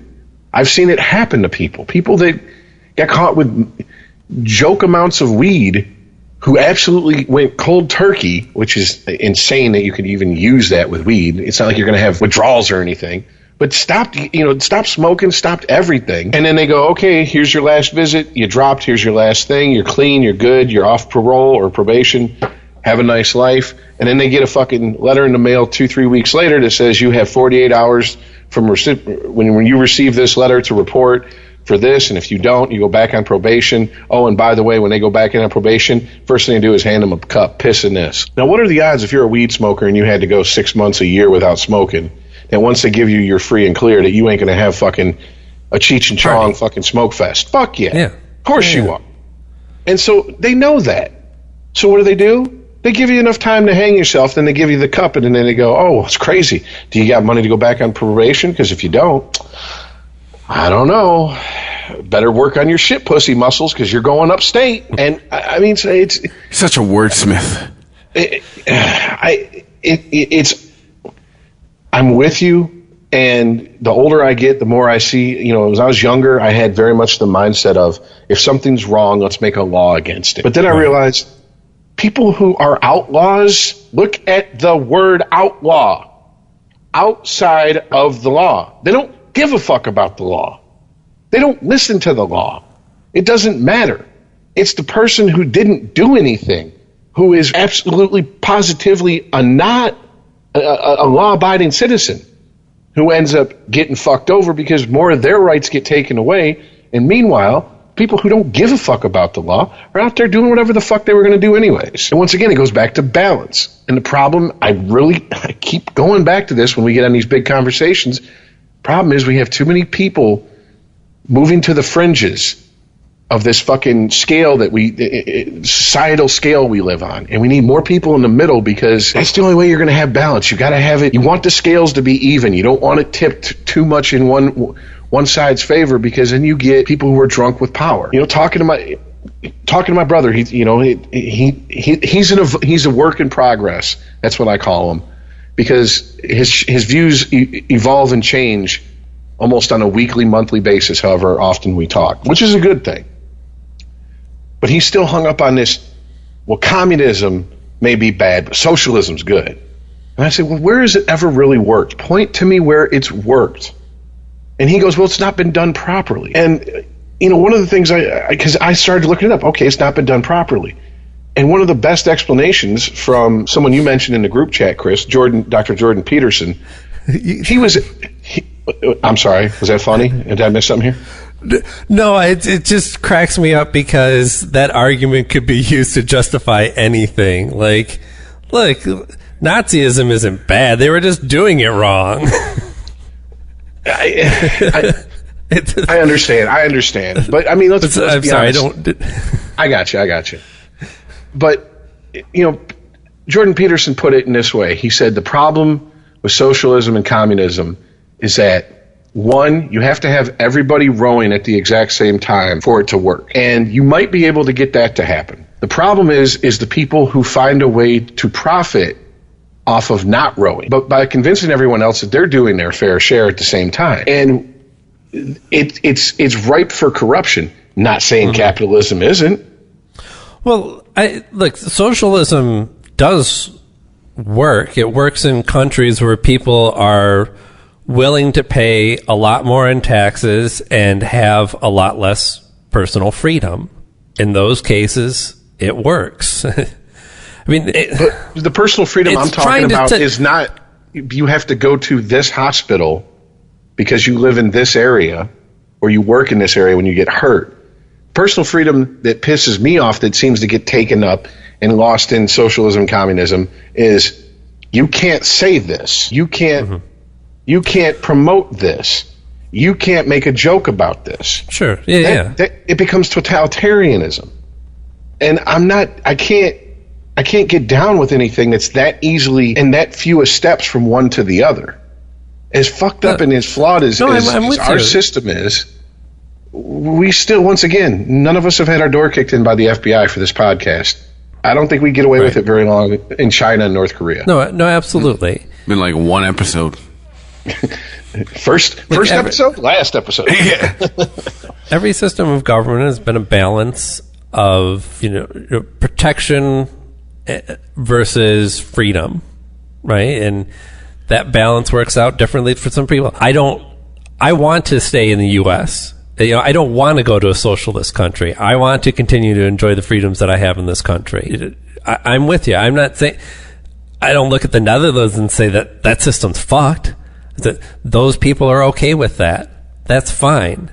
I don't feel like it's in a situation where anyone's being taken advantage of. But I mean, not to harp on the comment of the socialism can work has just been done wrong. It's trying to really split hairs. That's one hair, right? It's one and the same thing. A system of government is only judged based on whether it works or not. You can't really say that like any system of government could work if somebody just did it right. Like it was tried and it either works or it doesn't. Well, what was that book you read that was talking about once you get past a certain amount of people, like 250 people, like you can almost live in a commune type environment with less people. Right. It was talking about having like one-on-one connections, actually knowing somebody. Yeah, you have a certain limit to that. Yeah, and to me, if you want to live in that, look at the countries we're talking about. The countries we're talking about aren't even a quarter of our size, where socialism is implemented and seems to be working for them. I mean, these Scandinavian countries that aren't shitholes in Cheeto Jesus's mind, they don't want to come here. We covered this a couple episodes ago. They're like, no, we're good. Y'all are fucked up over there. And then you add in the perception of the United States, which Todd gave us some, to where they believe that cops are just running wild out here, killing anyone who's darker than a ginger with a sunburn. Like, he's off-white, shoot him. I mean, so you add all that up. That's how we're perceived. They don't want to come here. They're happy where they're at.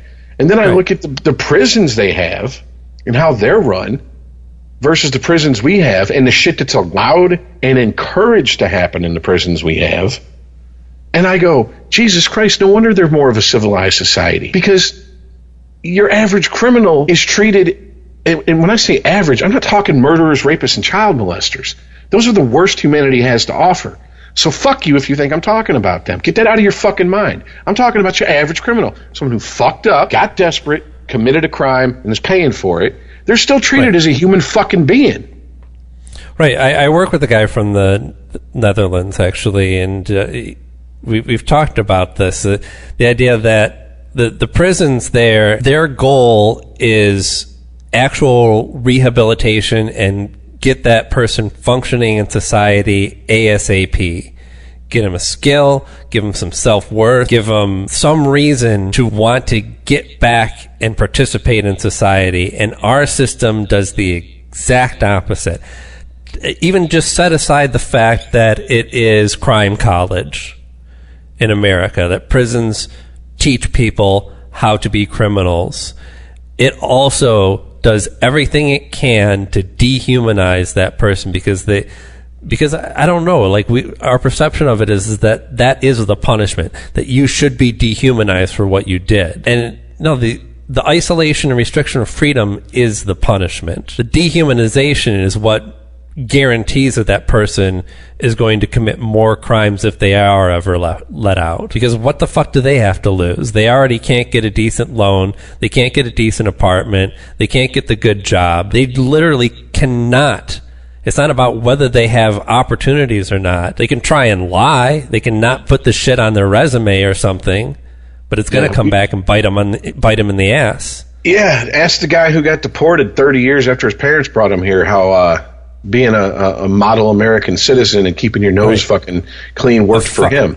Eventually, it'll find doctor. Yeah, Right. eventually it'll find you. I mean, I don't know. We're really getting off on some territory. I mean, we've covered it before, but it's one of the very few subjects that I'm passionate about, and I have so much fucking empathy and compassion for the average person sitting in prison that it makes a lot of my friends sick. They're like, how could you feel? These are criminals. And I'm like, criminals that did what? I'm not, once again, not rapists, not murderers, not child molesters. We're talking people who fucked up, man. And they go someplace where they have a 25% chance of being raped, a 70-something% chance of being assaulted. 1 in 4. Those are not good odds. All right. We had this discussion when my buddy's daughter went to college. They go, you have a 1 in 4 chance of being sexually assaulted. And we all said, why the fuck would you send your daughter to that college? Why? And then we got into the deeper conversation of, well, what's sexual assault? Is it truly someone forced a sex act on them, or is it someone said something that they found offensive? It's the degrees of things. It's the whole conversation that got Matt Damon in trouble to the point where he don't talk anymore. You know, but the prison is cut and dried. The guy could sexually assault a whole party all at once just by streaking. Exactly. And I mean, you know, now you're sticking people in there. Note to self: don't ever streak. Or, you know, just a bucket list thing. Hey, I sexually assaulted an entire party at once. In some circles, that's admirable. Shit on me. But no, I mean, you know, I'm completely flabbergasted by it, and we just go, well, we don't care because they deserve it. And I can only trace it back to our puritanical roots. I mean, we stopped calling prisons penitentiaries because we don't expect anyone to be penitent anymore. It's just housing. We're just going to warehouse you, and we don't care what the animals. It's how we look at animals going to the slaughter.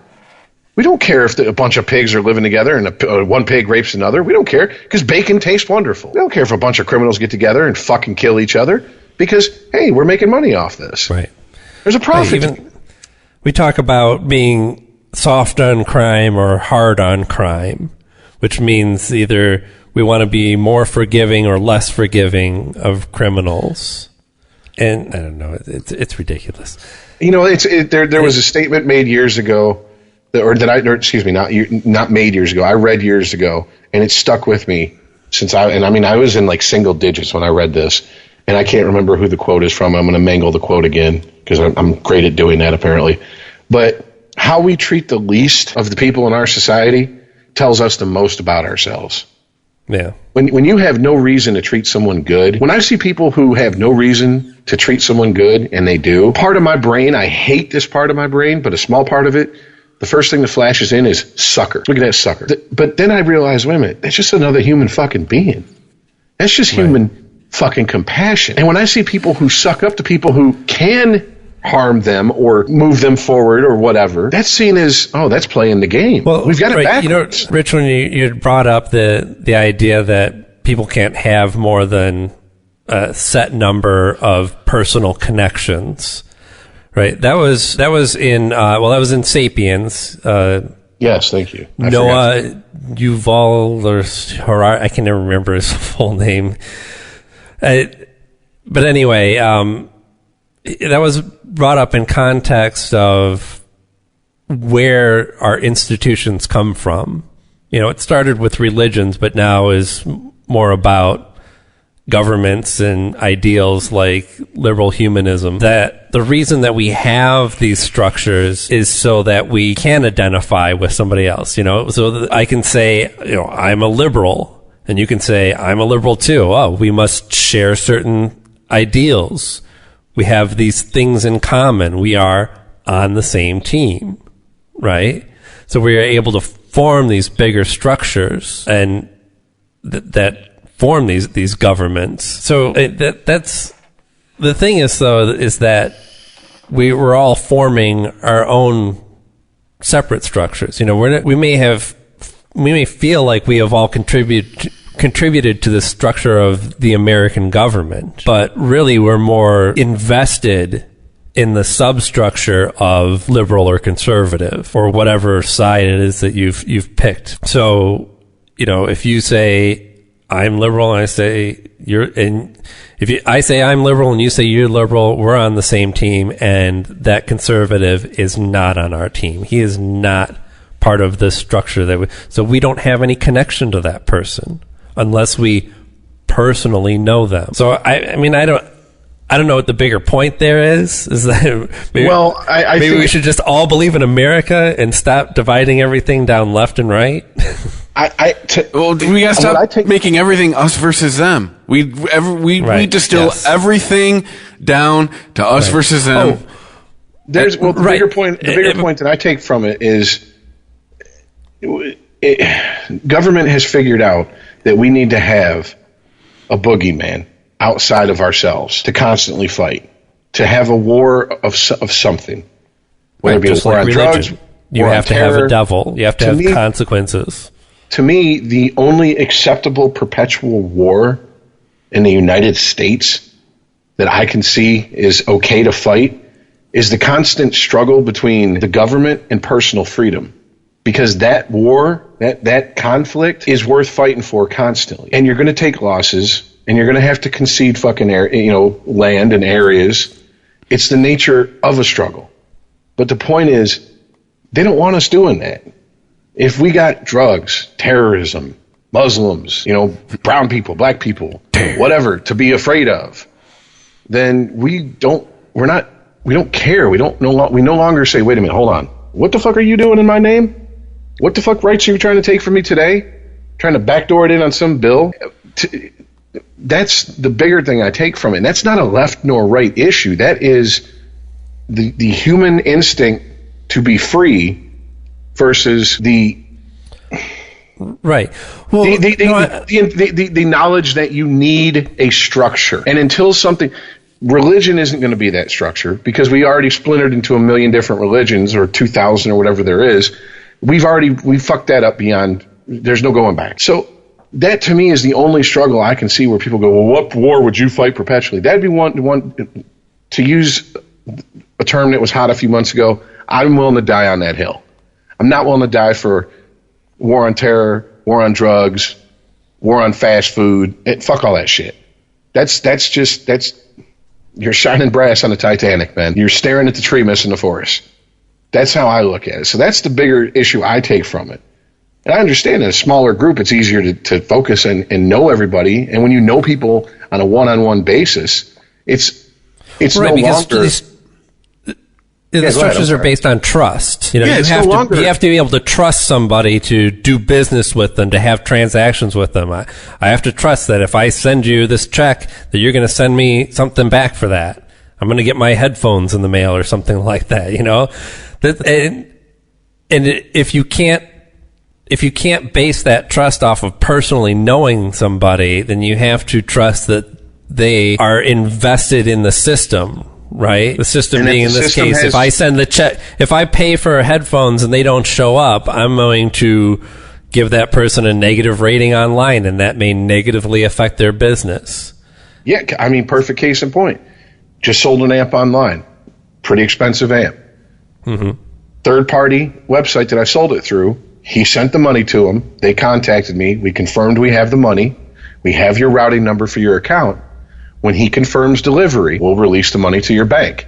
If he doesn't confirm delivery within 72 hours of you saying you sent it, then we'll cancel the deal. We're just going to dead that deal, for whatever reason. And they told me every step to take, and I followed it, and it worked perfectly. But there was an element of trust with a third-party website who I'd never done business with before. Right, you're trusting the website, but I mean, if you try and go widescreen on this, there's a bigger trust there too. I mean, you're just trusting that the dollar is worth something, Oh, yeah. You're having an exchange for currency that really holds no intrinsic value. It just holds an idea of value that everybody, the guy that's buying the amp, Reverb that's handling the transaction, and you yourself are all buying into that this money is worth something. That's the bigger system that we have to create, right? You can't grow a population in an economy without credit. without having the idea that like I can, just give out money or something and trust that will come back to me, unless we're all buying into the same system. When it's your neighbor and you know that person, sure, I'm going to give that guy $20 and I know he's going to pay me back or he's going to look out for me in this situation. But when you can't possibly know that person personally, sometimes that person's on the other side of the fucking world. You have no idea who they are or what their business is like, but you're all trusting in the fact that, hey, they're going to send me money and that money is going to be worth something and I'm going to spend it on other shit. But the whole reason I brought this up was because we were talking about the way that we handle prisoners, and we are essentially kicking them out of that system that we've created, that trust system. And, if you've done something that warrants being ostracized, being excluded for whatever reason from that system, if your crime is not so great that you're going to be in prison for the rest of your life, at some point we're going to have to trust you again, right? We're trusting you just by letting you out. We trust that you've done your time, that you're repentant, that you're not going to come back in here, that you've learned your lesson. Well, you also have to trust them that they can be part of society, that they can get a regular job and pay taxes and move on with their life and just look at that as a mistake. They did it. They paid for it. Now let's look forward. We don't give them that opportunity. They say, nope, sorry, this is a one-strike policy. As soon as you are in the system, as soon as you are a prisoner, you are untrustworthy. Even if you're innocent, well, you must have done something to be there. They don't just round up innocent people. That's my favorite tough on crime, using the air quotes, point of view.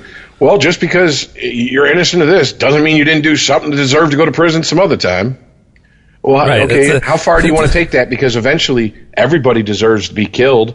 There's a reason to kill everybody. Some are just better than others. I mean, if you want to get stupid with it, that's you follow the logic to its conclusion, and that's absolute nonsense. But I mean, let me ask you guys a question. That's like, like being a German and being like, "Oh, a Nazi, huh?" Well, hey, we're not all Nazis, okay, but you got to be in Germany for some reason, right? That's where the Nazis are. I'm in Germany simply by the fuckery of where my parents had sex and I popped out. Okay, that's it. I didn't ask to be born in Germany. But I mean, honestly, guys, if maybe I don't know, maybe I'm off on this, or in my life experiences have given me a different view on it. But if I run into somebody and they're like, "Yeah, I've done time," I don't go, "Oh man, where's my wallet?" You know what I'm saying? And like, I don't leave anything sitting around because you got Jaybird over here. Who knows what the fuck he's capable of? Mm-hmm. I almost take the opposite extreme, or not extreme, but the opposite end of and go, well, first of all, I don't give a fuck. I don't care if you get offended. I'll go, what'd they get you for? 9 times out of 10, it's some drug shit, possession or intent. Right. Now, they didn't catch them selling. They just, you had enough to where it's intent. All right. And over easily 80% of my friends would be in jail if their homes were raided right now on those charges. So I don't really consider them a criminal. You got caught up. That's why they say, they used to say it this way when I was growing up. You caught a beef. I caught a drug beef. Hey, I caught a case. Right. You don't catch a case of murder. So I caught a drug beef. They pulled me over and I had half ounce on me. Boom, I got to do 6 months. And if it's a second or third offense, I'm going upstate. I'm doing time in a state penitentiary. And if I cross state lines, I'm going to federal pen. I mean, that's not a make or break thing with me. Because in my experience, people that will tell you they've been to prison, not jail, prison, meaning more than a year.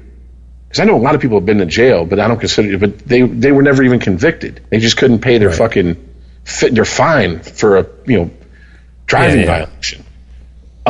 Most people who commit heinous crimes, the crimes that we all agree are the worst crimes to commit, hopefully murders aren't out walking around. It does happen.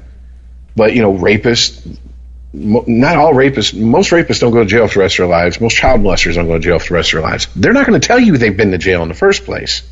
And they're definitely not going to share with you why they went. They're going to keep that hidden worse than anybody with any sick fetish that you know. They're not going to want no one to know that shit. And I don't know. It blows my mind how much we have this either or mindset. Either you haven't and you're a good citizen, or you have and you're a horrible one, and there's no hope for redemption. It's like, once again, not that cut and dry, guys. Get off the edges of the fucking scale and move in towards the middle. Let's get some balance here. There's context. We have to understand what was going on here. And even if I hate to say this because it makes me sound like I'm whatever, but actually no, I don't hate to say it. Fuck it, because I'm for the legalization of all drugs. So if some guy gets caught selling ecstasy to someone who's willing to buy it, show me the victim so we can prosecute him for a crime. Mm-hmm. Isn't that definition of a crime? There's a victim, right? If some guy wants a house for his dick and somebody else is willing to put up their mouth, more power to him. Where's the crime? Where's the victim? I love how I used the term house. Someone wants a mouth hug and someone's willing to hug it with their mouth? Mouth hug. I haven't heard that in a while. All right, well, we went down the rabbit hole. You insist that your prostitutes pretend they love you? I'm paying for the girlfriend experience, damn it. I didn't look you up in the rough trade section. I paid for the girlfriend experience. Right. Okay, so... Yeah, but Grammy's so male, right? Am I right, guys? Okay, what the fuck? So, in an ideal world, it's just minority women, a Native American, bisexual, non-gender binary woman. That's just that's who wins all these awards, right? Yes. Because that's how do you get more oppressed on the totem? A Muslim, Native American, bisexual, non-binary, transgendered, throw it all in there. And hey, apparently a black guy can't win Song and Album of the Year. Apparently that's a no-no now, too. I don't... Dude, that shit was sour grapes by somebody who lost. If you want my honest opinion. She was up... Lorde started it. She was up against Bruno Mars, and I think it was Album of the Year. Like, quite honestly, like... Wait, it started what? I don't follow. The hashtag Grammy So Male was started by Lorde, who was up against Bruno Mars in the Best Album category. Yeah. Like, this is seriously some straight up sore loser shit, in my opinion. So she really did start the hashtag? I wasn't aware of that. Yes. She was the first person to tweet hashtag Grammy So Male. Right. Well, she refused to perform. She was offered to perform at the Grammys and didn't because they wouldn't allow her to perform solo. She had to be on stage with her band for some reason. And all the male performers, there was no requirement for them to have a band on stage. Aren't we like a couple years out of like women winning everything at the Grammys? I don't know. Wait, wasn't it last year? Didn't Beyonce fucking win everything last year?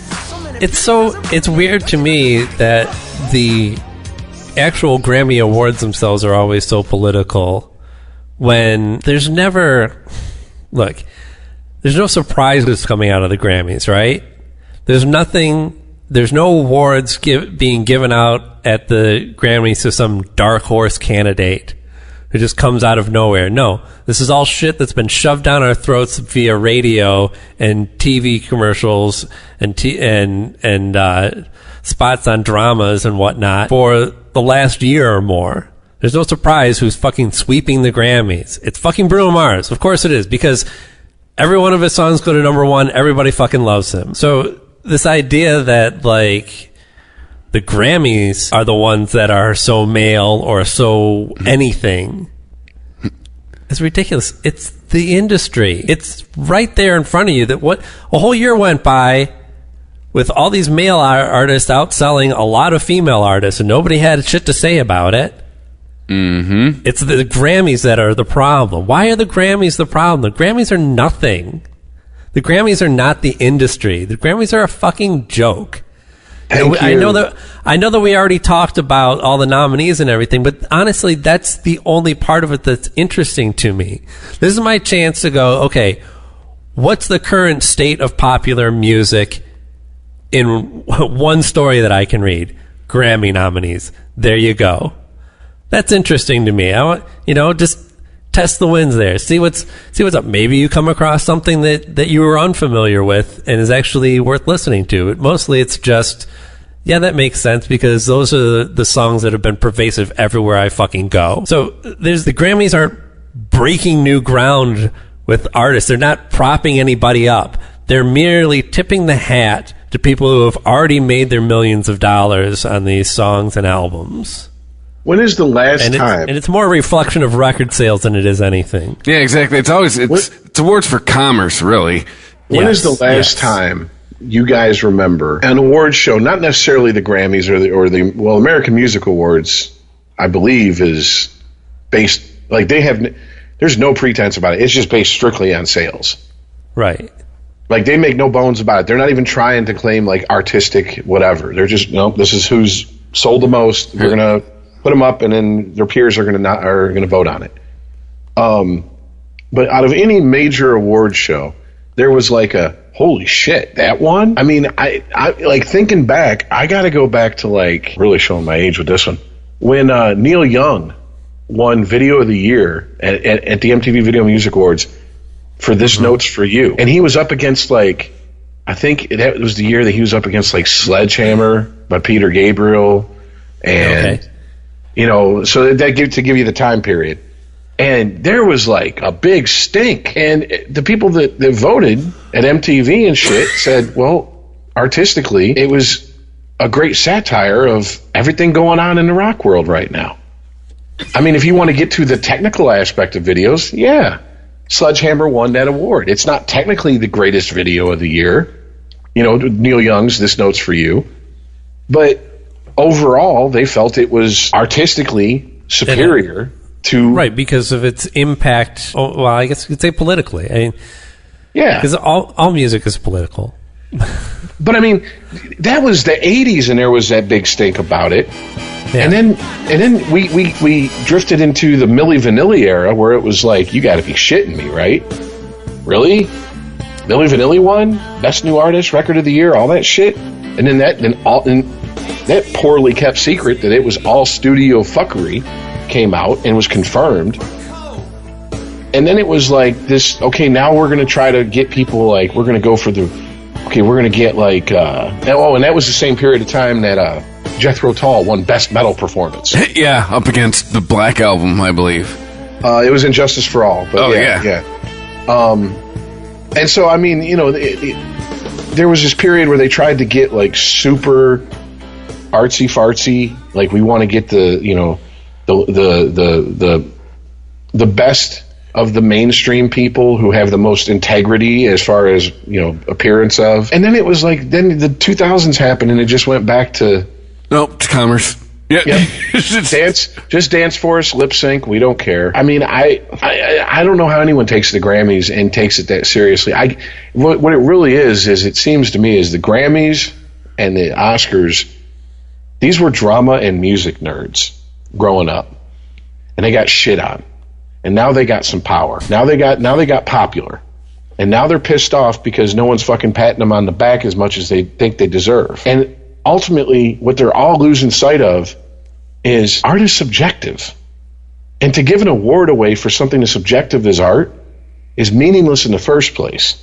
And if you were as woke as you think you are, by the way, I have to get off on a little tiny tirade right here. Finally actually looked up the lyrics to that Redbone song. Really? Stay woke. That's the refrain of that song. Oh, really? Yeah. I can't like that song. God damn it. No, I mean, I still like it. It's a well put together song. It's a song, like I said, when I heard it, I couldn't pin. I was like, is this an old one that slipped through the cracks on me? Is this new? But I mean, it's like, dude, you're trying. Okay. Childish Gambino, first of all. Mr. Glover, you're trying too hard. Okay? It's just... No, that's his name from the Wu-Tang. His name came from the Wu-Tang name generator. Yes, I know, but still. It just... Dude, I get it, but you're trying way too hard. That's going to date that song. Mine is the Great Contender, by the way. Oh, excuse me. That would date that song if people actually listen to lyrics anymore. But hardly anyone listens to lyrics anymore, so that song will probably end up being popular, and in 20 years you're going to hear it on, classic R&B and hip-hop stations. But anyways, these are just fucking music and drama nerds, and they're too full of themselves. And now they're and this mentality of I deserve this. Deserve what? You know what? Give everybody who's nominated a statue. Do you feel better? You feel better now?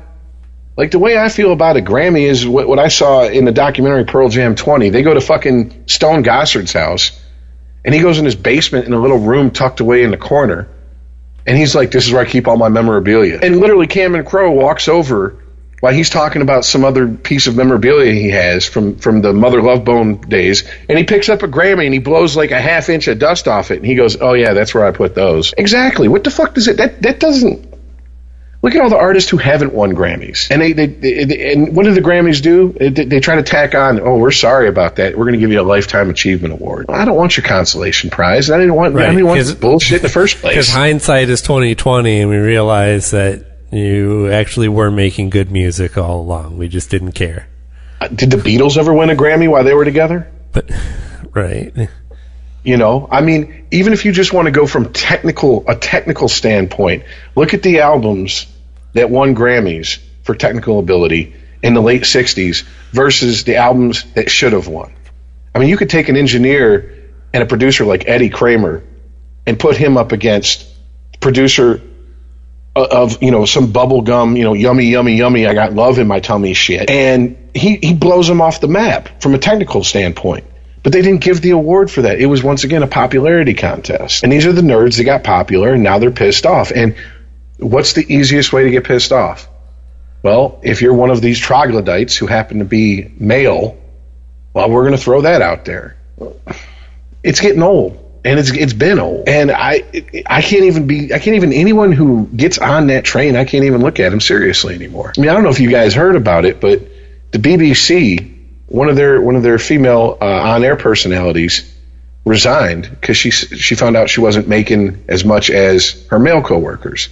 So 6 of the top BBC, I guess they call them presenters instead of news people, whatever. Which is more apt. Yes, it is, actually. Once again, we're behind the curve on that.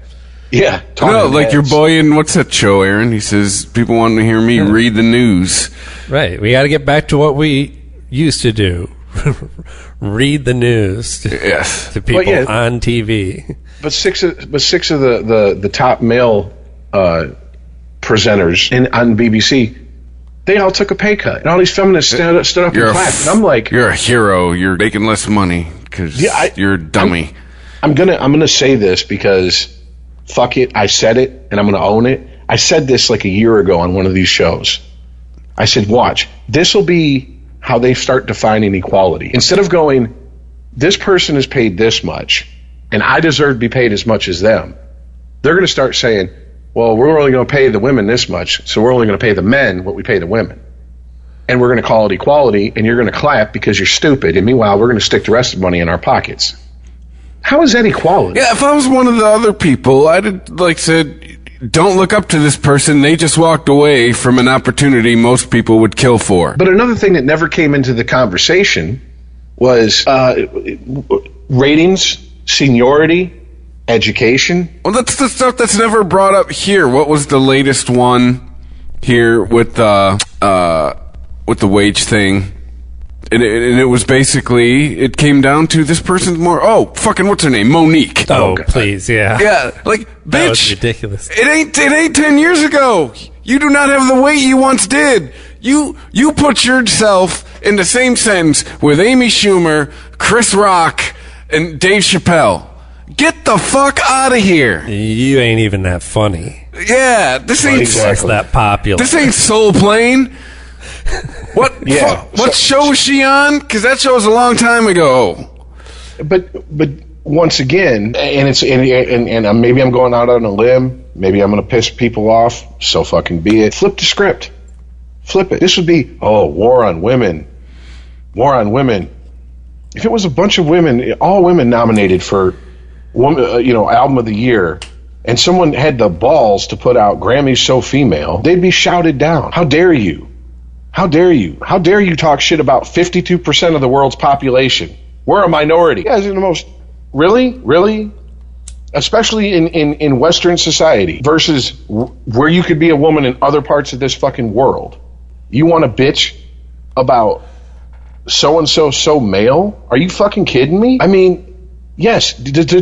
Are there strides left to be made? Of fucking course there are. But this isn't about that. This is about people trying to force equality of outcome. I think women in Saudi Arabia look at our women and laugh. I'm talking about the women who recently, in 2017, just got the right to drive. Those women. They probably look at us like people in Northern Ireland do, who you can be thrown in prison for making a joke about the Catholic Church, and half of them go, "Oh, look at these fucking people. You know, they have no reverence for whatever religion is running that fucking government." And the other half are going, "I ain't going to say shit. I'm not going to prison." That's probably what it is. And that's true oppression, where you're forced to walk a line under the threat of punishment. Yeah, that you don't want to walk. But it's easier to keep breathing, so you do it. The thing I say to any woman who says that they are so oppressed right now is, what rights do you have that I don't? Or what rights do I have that you don't? And 99% of the time, the first word comes out of their mouth. Well, historically... Sorry, sweetheart. The argument will be, because I live with it, is we got them sooner. Okay, and we're correcting mistakes. We're in the process of. Once again, all these feminists, where are they? Oh, no, we're for equal rights. We care about men's rights. Really? The Pussy Hat March. I didn't see no one marching for equal fucking visitation and joint custody. I didn't see that. I didn't see anyone arguing or marching against the discrepancy in male death on the workplace and dangerous jobs, and demanding women be able to be demanding quotas that they have to hire women for those jobs. No. When it's in an office and it's air conditioned, all of a sudden you want 50% of the jobs. But when it's on the fucking when you're a roughneck out in the middle of the sea drilling for oil, no, I don't want that job. I don't want equality. Hey. Fuck you. You're a hypocrite. And believe me, if there's a woman out there saying, fuck that, I want that roughneck job, you know what? More power to you. Then you are, in that aspect, a true feminist. Think there are any women at the Women's March asking that we must pay as much as men in car insurance? We demand it. No, I'm sorry, go ahead, Aaron. You've been trying to say something. We've been just rough riding over you. Well, no, I think because you said something important back there, talking about equality, but the key word being outcome. We should strive to treat people equally, right? To make sure that everybody has the same opportunity. It's when we expect the same outcome for everyone that we're not living in reality. People think that, well, if we gave all the same opportunities and paid all the same to newsreaders on the BBC, well then the ultimate result of that, we would have an evenly, or at least near evenly split between the number of male presenters and female presenters. But it doesn't work that way. You're going against nature and biology to expect there to be exactly equal outcomes for everything. Well, one of the most amazing stories in television, in my opinion, that is completely buried, that has happened in the last 30 years, is the fact when the show Friends started, all the six main actors got hired and were paid on their first contract separate amounts. Right. When those contracts were up, they all got together and said, we're all going to negotiate as one. We're all going to not take a contract above or below what the person next to us takes. Right. And you know what the outcome of that was? The show became a hit, and they were making over $1 million an episode the last 2 seasons. See, that's called working together. This divides shit up. This, to make us all equal, I have to drag you down. It's like when I hear white privilege, it's a privilege for me when I get pulled over for a cop to respect my rights. Okay, as much of a misnomer as that is, I'll run with it for a second.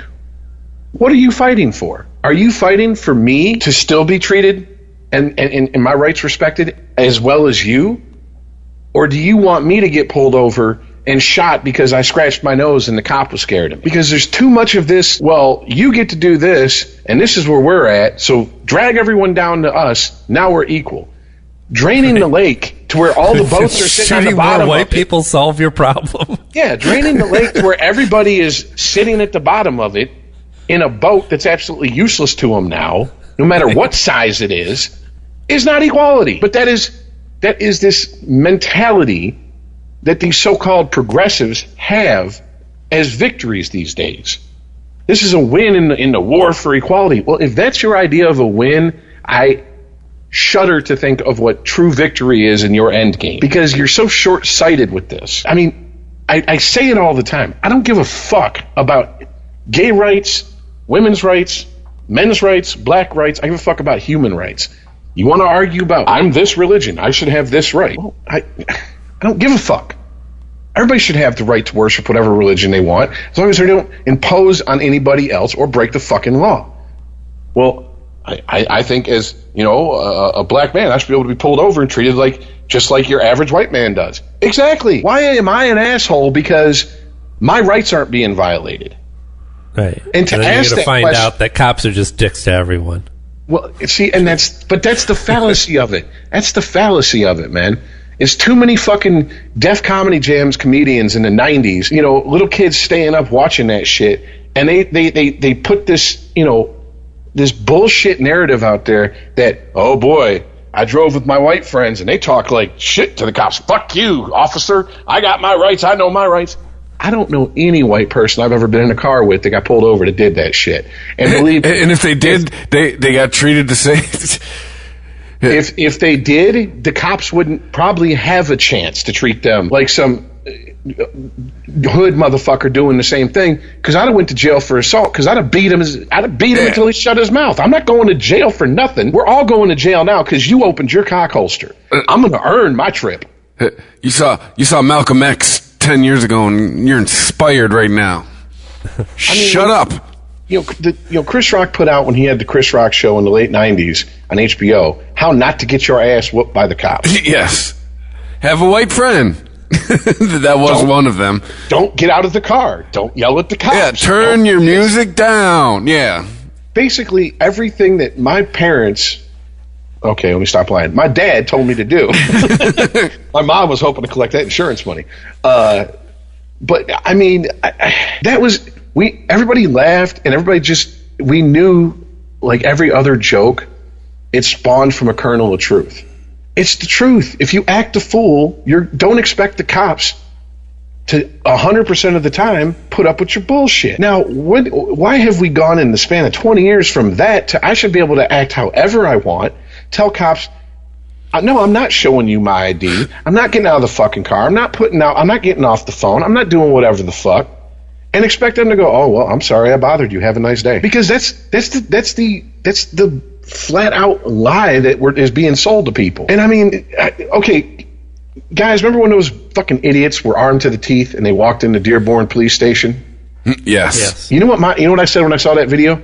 Shoot them motherfuckers. Yeah, shoot them. Shoot them. Kill them. Shoot them before they make babies. Seriously. You walk in locked and loaded, your finger on the trigger into a police station, carrying more hardware than Rambo, and you expect the cops not to fucking draw down on you and threaten your life? You are fucking retarded. You are the same type of retarded that gets pulled over and wants to fucking... Right. Because you saw Roots the night before. Yeah, no, right. You ain't gonna listen to Massa. And so you're gonna get out and show this white boy that he ain't shit, he's hiding behind a badge. Next thing you know, you got 6 hot ones in you and about 4 tasers up your ass. You're a fucking idiot. I don't... How is this wrong, but to go, oh, too many males, too many this, it's just horrible, and we all know it's bullshit. We picked it apart. We're not even in the industry, and we know how the industry works. We all dipped our toe into it to a certain extent, some of us a little bit more than others. We know how it works. It's like anything else. Money, green, baby. That's the only color that matters in the end. And if they think they can make some green off you, they will exploit you and run you into the ground. That's all there is to it. The difference between MC Hammer and Vanilla Ice is Vanilla Ice had a better accountant. That's it. That's it. It's racist. It's white privilege. He had access to better accountants. Their careers were about the same length and time. They're both jokes. I mean, the difference was, I'm sorry, I didn't see Vanilla Ice's 47 fucking room mansion and his 3,000 person entourage and all this shit on cribs all the time. No, someone was close to him, said, look, take care of your fucking money and cut these fucking hangers off. People that have been there when you were poor, yeah, those are the people you want to stick by you. Those are the people you can trust. All these friends that you make, all these new cousins and uncles and aunts that come out of the woodwork, where the fuck were they when you were fucking eating ramen noodles and living hand to mouth selling tapes out of a trunk? They weren't nowhere to support you. But for some reason, to even say that is, like Chris said, that's racist. How is that racist? That's good advice. That has no race to it. That has no agenda. That is just be intelligent. I can't, that's why I'm flabbergasted why more people don't just stand up and go, would you shut the fuck up, Lord? Bitch, you're a solid 5 from New Zealand who got lucky a few times. All right? Shut your pasty ass up, take what money we give you, and just go be quiet and be happy about it. The fuck are you protesting? And once again, oh, Grammy's so male. Then bitch, boycott him, and I'll tell you what, take that act over to the Middle East. Burka's so oppressive. Go ahead, be my guest. You know, people give Milo shit. That motherfucker went to a gay pride parade in fucking Saudi Arabia. Yeah, he's an asshole, and he's a troll, but he's got balls. He at least puts his money where his mouth is. The fuck is she doing? Bitching from a position of, oh, dare I say it, privilege. Really? Well, use some of that money you made to dry your fucking tears, sweetheart. You'll be fine. Trust me. It's just bullshit, man. And we're constantly sucked into this. And it's just, okay. And I'm over this, well, yes, I'm white and I'm a male and I'm straight. I deserve it. No, I don't fucking deserve it. My attitude is on an individual basis is how I deal with people. And if that's how I deal with you, I expect the same in return. And if you don't give me that respect, then fuck you. And I don't think that's not bitter. Who hurt you? What woman hurt you? That's that's bullshit. That is, if I'm going to deal with you on a one-on-one basis, I expect the same back. And how is that wrong to ask? Please, if I'm wrong, let me know. I'm willing to learn. Yeah. This is sorry. It's very irritating subject to me. Sorry. Here's some breaking news for you. The whole, the P-tape controversy on whether it even happened, whether a Russian prostitute peed on Trump. This has been debunked by Jesse Waters of Fox News. She says, if someone pees in the bed, where are you going to sleep? Where are you going to sleep? It's obviously not true. That doesn't make any sense. Oh, well, okay. So obviously this is a woman because this is somebody who's never had to sleep in the wet spot. Problem solved. Also, you're just denying that this happens anywhere? If this action just doesn't happen? That people don't pee on other people for somebody's pleasure? If you're okay with someone urinating on you as a sexual act, you're probably not grossed out by sleeping on some dried piss. Does she not have an internet connection? What? Also, why would Trump be sleeping in the bed that he fucked the prostitute in? Right? Yeah, he's got money. His own room. He's got his sleeping bed. And he's got his golden shower bed, and they're both made of gold. Yeah, I know, right? What is he? Some schmuck that works in a cubicle? He kicks Melina out of bed. Go sleep in the piss bed tonight, bitch. Yeah. I'm pissed at you. That wasn't piss. You squirted on me. It's the same thing, Donald. I don't want to hear that shit. Get out of the bed. Go. Take that shit to 4chan. I can't believe there's been lengthy arguments that I've seen on 4chan. You know what? People talking about whether what comes out of a woman when she ejaculates is urine or not. And to that I say, I get it on my face either way. I don't care because I'm a nasty motherfucker. It don't matter to me. I don't know any other way to put it. Who gives a shit? Yeah, the answer is, who cares? It didn't taste like urine going down. You know, the rant I just went on, I take it all back. Fuck it. Somebody just execute us. You win. We're horrible. You know, yes, I don't know. Fuck it. Yeah, sure. Let women have their turn. Go ahead. You find out how wonderful it is to run the world and everybody hate you just for the virtue about what genitalia you were born with. Right, but the fallacy here. You'll never know what it's like to have a dick. By the way, how revered is Margaret Thatcher? Didn't they just reject putting a statue up of her in her home country? Now, is that sexism? Apparently, England needs to go to diversity training. Not when they're a cunt. I mean, that's documentable. I'm just saying, Miss Iron Panties herself. But they love cunts over there. All right, yeah, that would be a mate. Yeah, exactly. Everybody's like, you fucking cunt. Everybody. That's, man, dude, you just cussed him out. No, that's me, mate. And I'm like, oh, it means something different. Like, no, she definitely wasn't a cunt. It's she like was most uncunt-like. I found out through Kevin Smith's Q&A in London that he was asking for everybody's, what do you guys, instead of saying, because Jay said, I'm going to get up in them guts instead of fucking. He's like, what's your euphemisms for sex? And this chick stands up, she goes, a bit of fanny fun. And he's like, fanny fun? He's like, wow, you guys are really open sexually over here. And she's like, what? Oh, right. Yeah, he thought that she was talking about taking it in the ass. Yeah, and she's like, no, your fanny is your private part. And he's like, right. Oh, see, that's a completely different thing in America. This is why we have issues. But the chick who stood up, it cracked me up. The best one was, can I get a portion? And I was like, damn. A portion?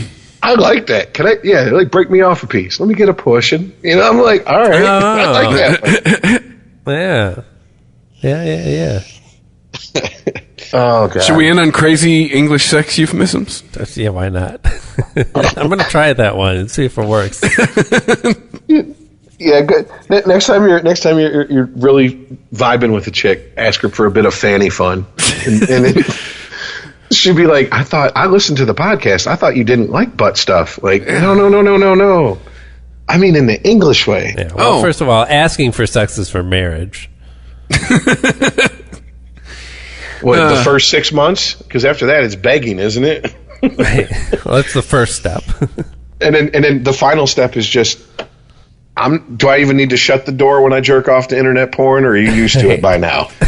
Again, you ain't going to knock this thing down, I got to. So, I mean, you guys painting a real rosy picture. I'll watch your whatever runway challenge show if I can jerk off to it. Guys painting a real rosy picture for something I'm going to be entering into soon. Amen. You'll get to a point where you're like, can I just rub it on you while you sleep? You're like, just don't wake me up. You're like, okay. You're just rubbing it on her thigh. Like, clean it. It's a win if she's not mad. And then you're going to have to learn you got to clean up afterwards because they don't appreciate waking up. Like, what is this shit all over my... Oh, what the fuck? You couldn't even get a rag? Like, okay, I know for next time. I kind of lucked out in that department. Horrible. Hashtag unregimented so male. Yeah, that's right. We don't apologize for it because we don't have sponsors. But if you feel like toss us a couple bucks, you go to christophermedia.net, you hit the donate button. My apology can be bought. Yeah, exactly. Yeah, you want me to atone for my sins? Yeah. Here's starts at 10 grand. Back. Yeah. Here's how this works. Unregimented, episode 223. Proud to announce we got a sponsor, episode 224. Sad to announce Rich has left the show.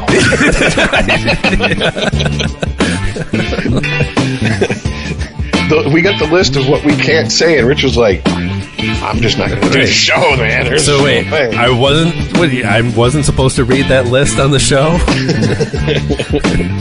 I was thinking about that the last couple of days because you mentioned that on Sporgy, like that if it ever came to it, you'd have to be like, I'd have to think about it. At this point, I'm thinking like, if you approached us, we're getting back into like you knew where you bought that shirt territory. Yeah. Like if you came to us, but that's a conversation for another day. But yeah, we got an Amazon link. Click through Cross that bridge when we come to it. Yeah. Hey, Toddzilla X Pod, it's back. Check it out. Todd is back. I think, didn't he rename it Yeah, he is trying to be to that guy. transition to escape the cave. But for right now, as he's getting back to the swing of things, he's revamping, rebranding the Todzilla X. Basically, he doesn't want to lose the feet. So, so check that out. Go to ChristopherMedia.net. A whole bunch of other podcasts we partnered up with. GothamPodcastStudio.com. Those guys are in Brooklyn. Pretty neat business concept there, and we're the web space component. But bunch of shit. And this might sound a little PC, but pretty low color network. Not just a bunch of middle-aged white guys sitting around shaking our fists, going, "Damn you, changing world." So yeah, we stay woke here. Yeah, I know, right? This is what we do, but sorry, Doc, this is how it works. I don't know what to tell you. I wake up woke. You awake, honey? Corporations exploit our insecurities for profit. Yeah, he's woke as fuck. But yeah, ChristopherMedia.net. Just go there, click on things. We make it easy. You can subscribe or just hit play. But thanks for listening, and we'll catch you next week. See ya. Later.